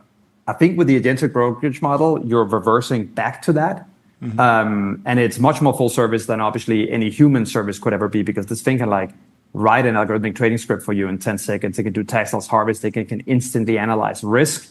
And so it's a shift back to a world where the brokerage plays a much larger role than just trade execution. It's sort of goes into the realm of maybe a quant and a financial advisor. And that's what we're excited about, the brokerage playing a much bigger role through essentially agentic AI. Jordy? Can it pull in external data sources yet? I'm thinking like fear and greed index. Like, could I set something or even up like where it's unemployment like, rate, if you have or like max CPI. fear that you want to buy on days when the fear index is high, but that might not be an actual like instrument that you can buy and sell directly. Yep, 100%. Unemployment data, CPI, Fed cuts. Like one that people have been kicking around today is, whenever there's a Fed cut, move money obviously out of my high yield cash account on public, put it to work into high growth tech. Yep. We like the sound of that. Am I right? That makes sense. There we go. And so, and so there's a lot of those. Yeah. CPI, like the fear and greed one was requested today. I think that's coming in the next couple of days. And so really it's about getting all that into this natural language interface and just letting people kind of instruct AI to do this on their behalf. Last question for me about AI on the platform. What are the capabilities? What have you learned about users educating themselves about various financial instruments within the public ecosystem? Okay, I see a company, you're going to surface price to earnings ratio, market cap, the usual stuff. Yeah. But there's so much more that you can ask an LLM these days about what does a company actually do? What is their strategy? What's the history of this company? What's the founder like? These things are perfect for LLMs and you can vend those in, but what are users actually using? What's adoption been like? What have the learnings been? Yeah, I mean, I think one of the core tasks in application layer AI is to sort of figure out, obviously, what do users want to achieve? Yeah. And then which model and kind of harness is best suited to achieve that purpose. Sure. But then also focus on like, what are we uniquely able to deliver, right? Yeah. So we know what you own. We know what you used to own. Yeah. We know what your risk tolerance is. Yeah. By the way, we also know the difference between what that actually is and what you said it was when you signed up. Yeah. And we have real-time data feeds of everything, right? Sure. And so I think as a product builder, those are like some of the situations where you can really create a magic moment that general purpose LLMs can't. Yeah. And I think a lot of that comes because we just have a lot of that kind of history about how people like to invest, what questions they've asked, to your point, in the past about the PE ratio, what the founder is like, et cetera, because we've been basically running a research assistant since 2023. Yeah. And we're only a 6-year-old company, so it's already for sort of like half the time that we've been live. And so we've been able to gather a lot of data for the last 3 years that we can now kind of repurpose into this. What's your theory right now? It's obviously day one, but do you think in the future we'll get more volatility because you have like financial institutions that are effectively using like agents or algorithms to do trading, and then you also have retail. So when you get like a new CPI print, you have even additional trading activity off of these single events. Like, do you think this is something in the future that everyone will effectively have like a handful of agents running just naturally in the product, and then some people will be like maybe prosumers, people that are more into it will have many, or at some point is everyone at what point is it like old fashioned to be just like buying a stock yourself even with a button? Totally. I actually think we will look back at like tables and buy buttons and feel that's a little antique, maybe already 12 months from now. But I think the effect is things will get priced in faster for sure. On the institutional side, they've used some version of AI for the longest time, right? But then at the same time, retail have gone from being like 5 to 25% of the market.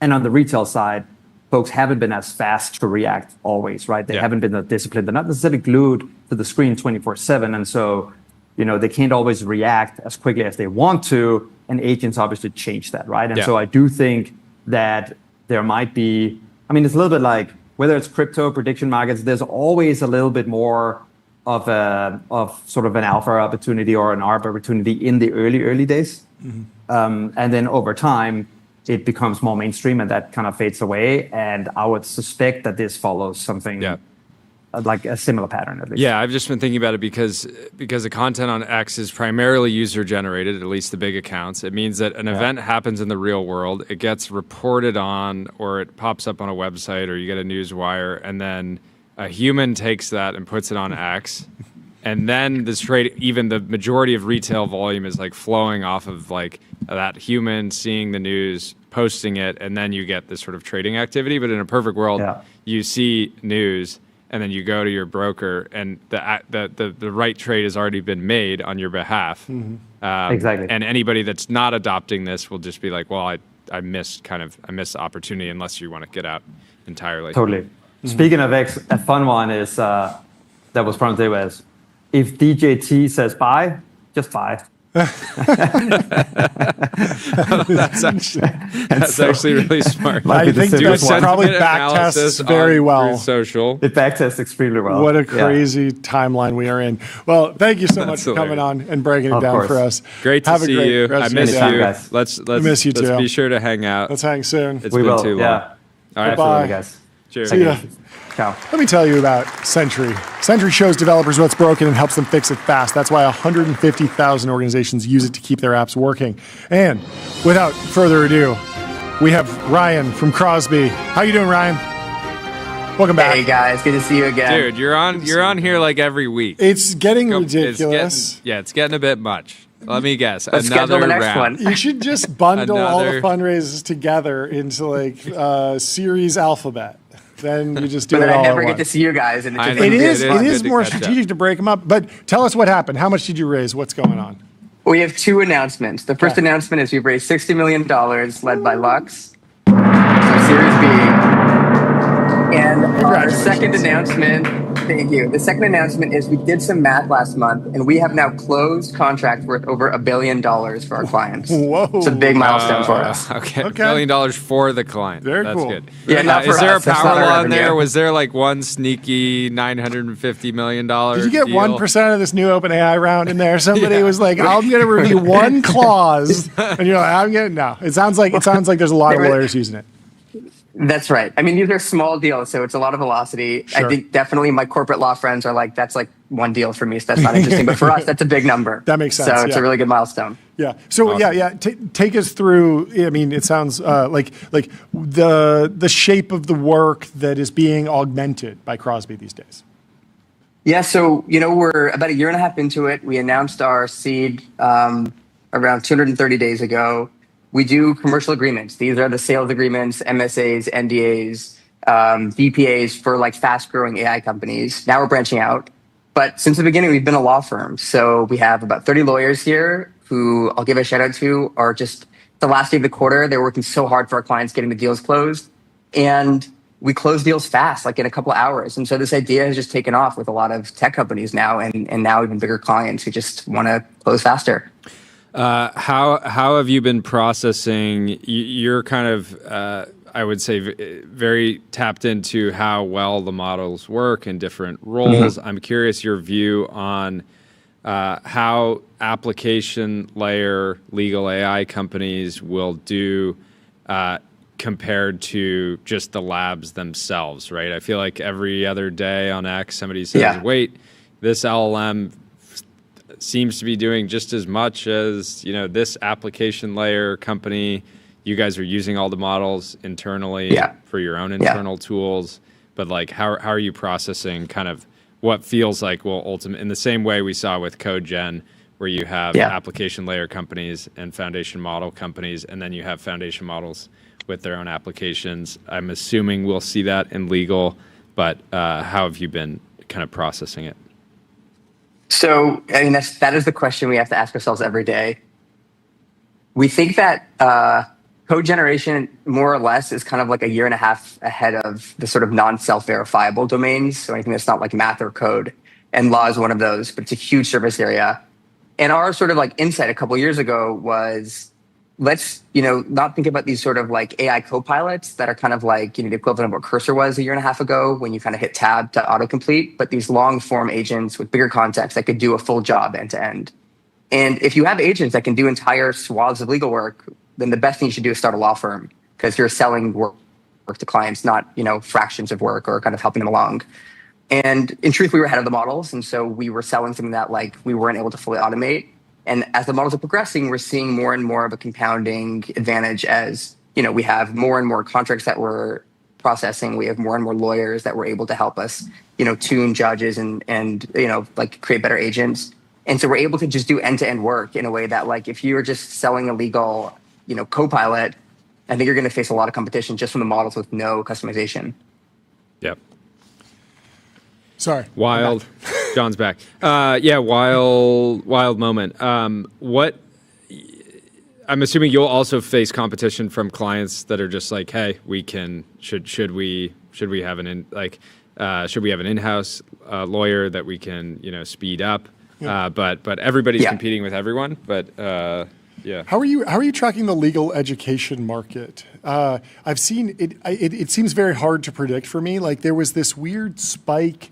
I want to say, like, it was maybe post ChatGPT where there were like more people signing up for law school. Yeah. And that was like sort of contrarian based on the model capabilities, like the AI SF discourse, but maybe it makes more sense. Like, are you tracking that data? And then are you tracking like how legal education is changing? I imagine that using AI tools already happening in middle school for a lot of people, high school, definitely college, definitely law school. How will that all trace through, and how closely are you following it?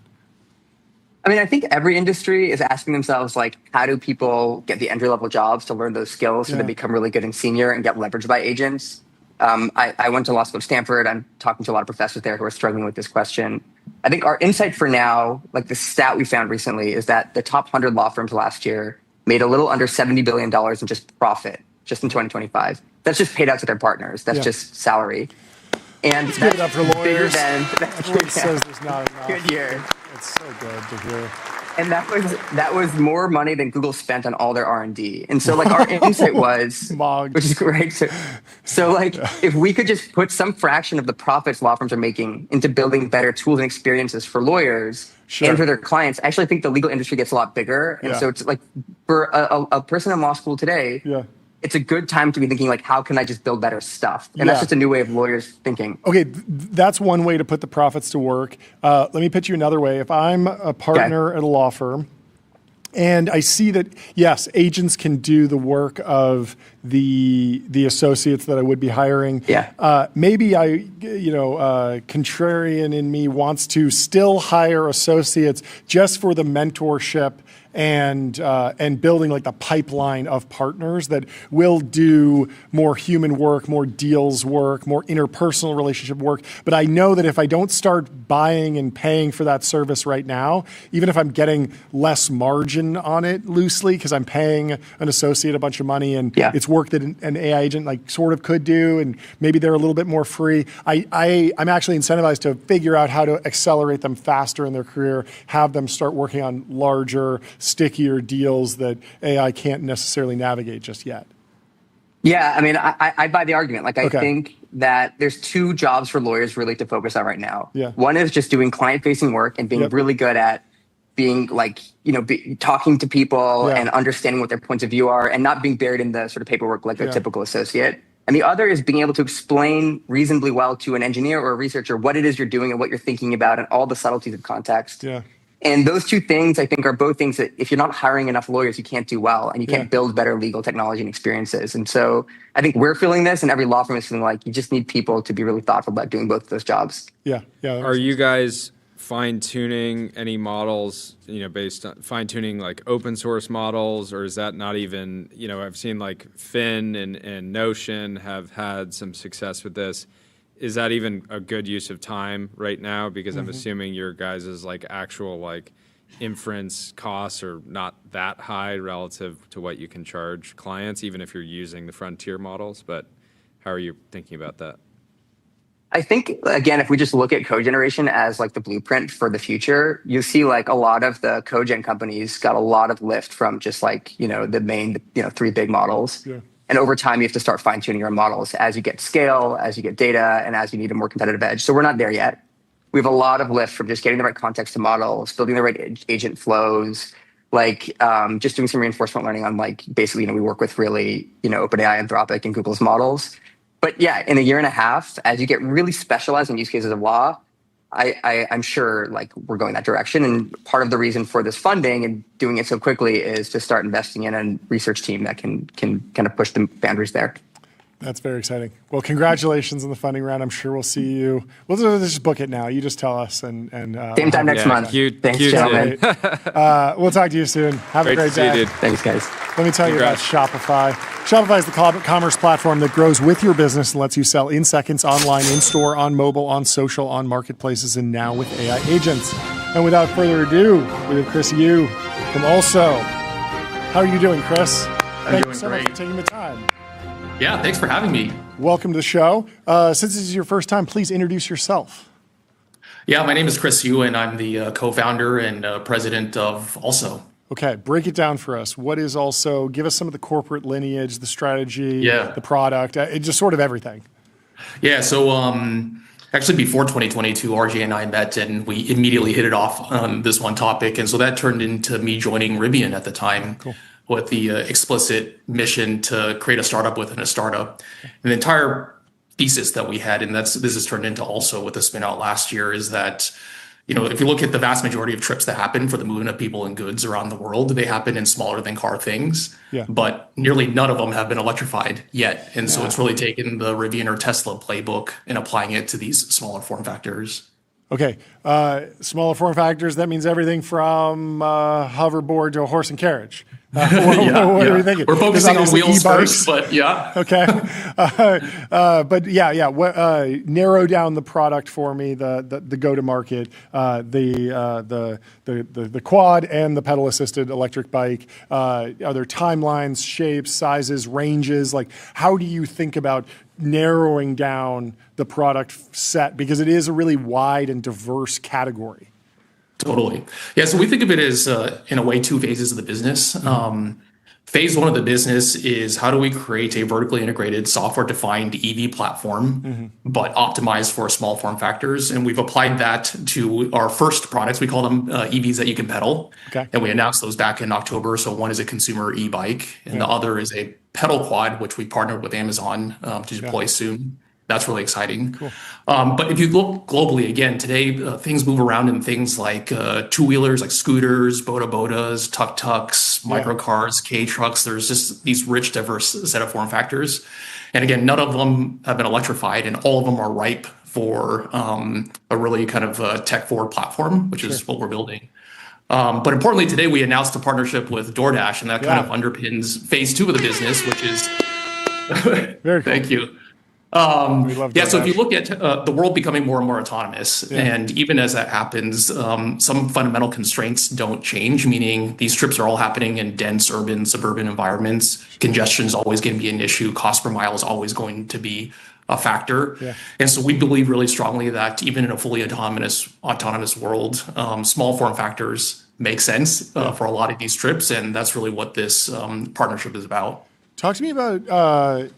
I mean, I love RJ. Rivian's an incredible company. Obviously, a younger company in many ways than other EV makers that might be more vertically integrated. So I'm wondering, like, how much is it that you're taking the supply chain knowledge, the expertise, the best practices, the connections, and setting up sort of an entirely new supply chain that's distinct, versus you're just going to be able to buy stuff from Rivian or license it, or there's going to be more of a business relationship other than just funding?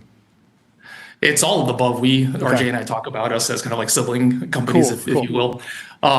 So I think, there's a few aspects. One is we share the latest and greatest from a technical architecture standpoint. So if you look at how Also vehicles are built, they're very, very similar in terms of how a Rivian is built. There are some commodities that are shared. So battery cells, our first products actually use the same cell that are in Rivian R1s, and that helps a lot from a scale standpoint.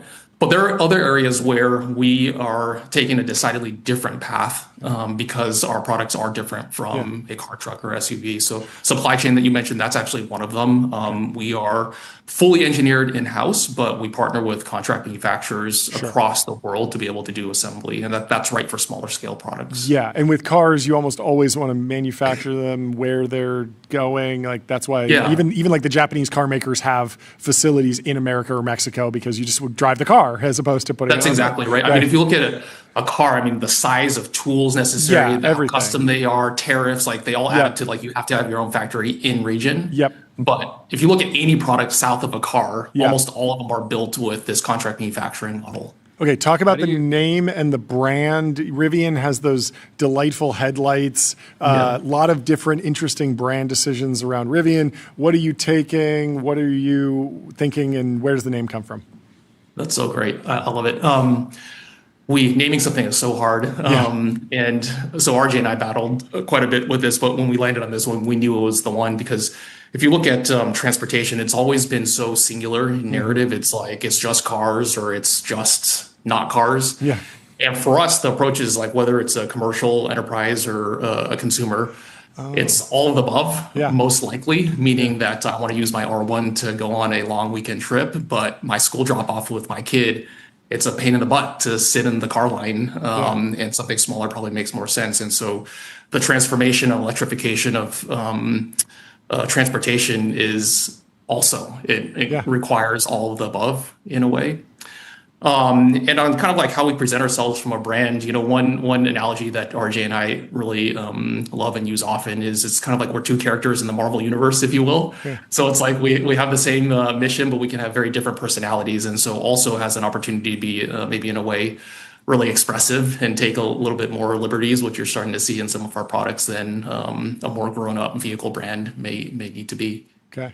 How do you think about competition with Chinese manufacturers? Rivian's had the benefit of not having to compete with all the Chinese manufacturers not really here in the U.S. Yeah. I imagine micromobility, is not going to be having the same kind of export restrictions. How do you think about that threat? Assuming that there's Chinese companies out there that for one reason or another will be able to sell at a loss for some amount of time. Yeah, the DJI story, basically. Yep. That's a great question. I think there's a couple of ways to think about it. Increasingly, as you get to the larger form factors in our portfolio, and certainly as we get into autonomy, I think a lot of the similar factors that we're seeing in the automotive world in terms of the natural firewalls that are happening will exist in our space to some extent as well. But just to back up, I think one of the things that gets lost is there are a tremendous number of products in this kind of small mobility or micromobility space that are coming out of China for sure. But I think it's without debate that the vast majority of these products are commodity, relatively low quality, white label type products. Yeah. That being said, there are a small handful that are really, really great products and using the latest and greatest tech. And if you take apart one of those products and you take apart one of our products architecturally and from a technology capability standpoint, they're actually more the same than not. And I would say also it's probably one of the only brands outside of China that you could say that of within this space. And so just purely from a product feature quality and technical capability standpoint, we feel like we're very, very competitive. Okay, product pitch. The Rivian R1T has a gear tunnel. It fits a snowboard. Electric longboard with a handle that flips up like a giant Razor scooter that fits perfectly in the gear tunnel. Am I onto something? I love it. That's not the first time we've heard that one. Oh, really? Okay. The gear tunnel, it just does feel like such a unique feature, and it just demands some bespoke thing that fits in there. You want a big speaker, Bluetooth speaker that fits in there, or barbecue or something. I want an ecosystem around the gear tunnel, even if it's who knows how viable that is. Anyway, very fun. Jordy, anything else? Very cool. Thank you so much. I'm on the website right now. I'm interested. You're shopping. I'm shopping. Oh, we'll hook you up. Just let us know. We'll be very excited to ride these around. We've been doing some office chair racing in the studio. This is apparently a whole. That's what I want. I want an electric office chair. Oh, there you go. We have in-house vertically integrated motors and inverters. We can power them. We can soup those up. There we go. So I can just sit here and go. Office Adjust me to the left 1 inch. Yeah, just a little joystick. Let thanks the for hanging out, production team Chris. pilot me. If you're not in the right shot, you're a little bit to the left. Can Production just team can just automatically move you. That's actually this is a product. That. You will have 1 or 2 customers for this if you build autonomous chair. I love it. Autonomous office chair. Hey, you have to leave the meeting. Go back to your desk. Drive you around. I think we're on to something. Well, thank you so much for taking the time to Great to chat meet with Chris. us. Yeah, thanks for having me. On Congratulations. Love the show. Thank you. Thank you. The man. We'll talk to you soon. Goodbye. Let me tell you about AppLovin. Profitable advertising made easy with Axon.ai. Get access to over 1 billion daily active users and grow your business today. What's up? Brett Adcock was on the show yesterday. Yes. He had some interesting comments about the state of AI. Okay. I disagreed strongly with many of them. Okay. But we have to cover this video from the Sean Ryan podcast. Yes. It's a new gate. Okay. It's they're calling it Telegate. Adgate. Well, maybe that too. Who knows? So he is hanging out with a figure robot. Okay. On the Sean Ryan podcast. Oh, okay. And He went outside for it. I was wondering because like Sean Ryan normally shoots in that like very cinematic whiskey bar, but so they he's go outside, and there's like a 2-minute video where they're hanging out with the robot. Yes. And then let's pull this up, and I want to get your take. All right, turn around. So this is the first time he tells it to turn Another around. thing too is like we basically But at the robots end of the video, it starts turning around, and then he says, turn around. And Nima here says the video is the smoking gun that figures robots are teleopt. Again, I love teleop, not a problem. But Brett has he always says consistently he's said not doing teleop. He'd never do teleop. I don't know. He says not autonomous. Notice how the robot starts turning around before Brett says, all right, turn around. Yeah, you can skip forward a little bit. And there's pull up this other video that I'm actually on. There's another there's another video quoting this that shows it on repeat. Let's see.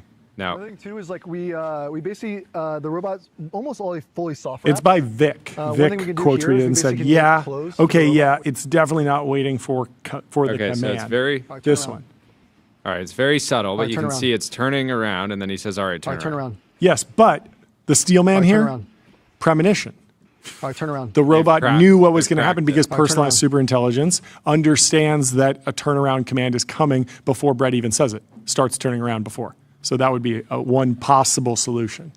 But yes, who knows? Still, also, the moment from yesterday that stands out to me is I said, why build a separate AI lab focused on personal superintelligence outside of your company that is trying to sell some combination of intelligence in the physical world? And he said, I really value focus, which I thought was fascinating given that he is diverting his personal focus. Personal focus. Yeah, it's like focus within an organization, like a specific, like the leaders that join that company can focus just on that problem. It was an odd comment to sort of process.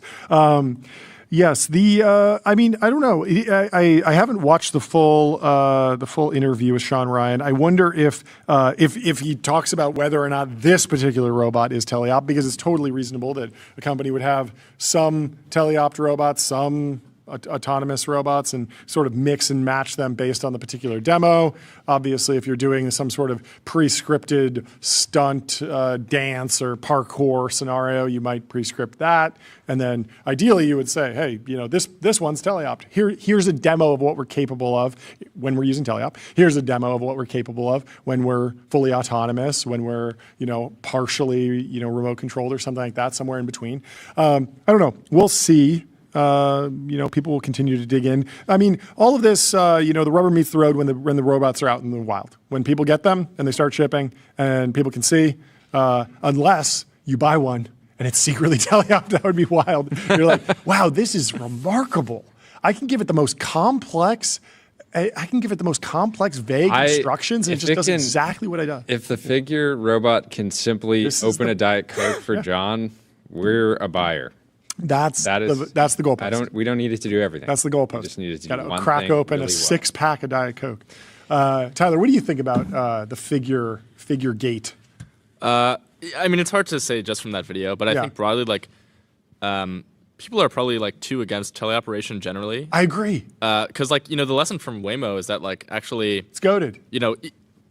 Maybe if it's totally like 100% teleop, like that's not great. But if it's like partly like there's someone overseeing it, and maybe they're like pretty involved sometimes, it can be like extremely valuable. Like Waymo is a great product, whatever. Yeah. Like even just like deploying robots in dangerous locations, if it's fully teleopt, that's still like a great thing. Hugely valuable. And like clearly, the way we get fully autonomous robots is by starting out with partially teleopt ones, so you get the data. There's like a very clear loop there.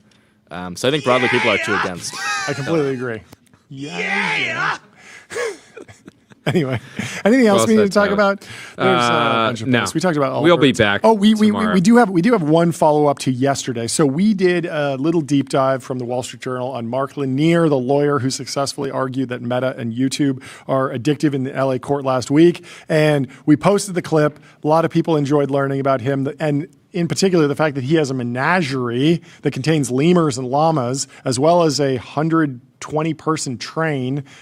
We love the way he's living his life. We're huge fans of Mark Lanier, although do have some disagreement around the legal findings. But a lot of people chimed in. XL Raider said, by the way, this is the Lanier Theological Library in Houston, which is open to the public for touring. Incredible guy. Shares 2 amazing images of, what an amazing contribution to the community. And Eric Seufert, quote, tweeted our post and said, this is true. I grew up down the street from his property, and he hosted a high school graduation party for one of my friends. He recently bought an adjoining horse ranch and built a seminary on it. So a lot of people coming out in support of Mark Lanier, and just seems like a fantastic lifestyle. We'll get him on the show. Fantastic menagerie, and he really reset. Everyone focuses on, are you flying private? Are you post-economic? Like, menagerie is clearly just a different tier, different ladder. That's where you want to go in life if you're successful, and he's done it. So congrats to him. Anyway, thank you so much for tuning in to TBPN today. Leave us 5 stars on Apple Podcasts and Spotify. Sign up for our newsletter at tbpn.com. A wonderful last few hours of your quarter. Yes. It's been an honor. See you tomorrow. Goodbye. Rolling flashbang. Bye.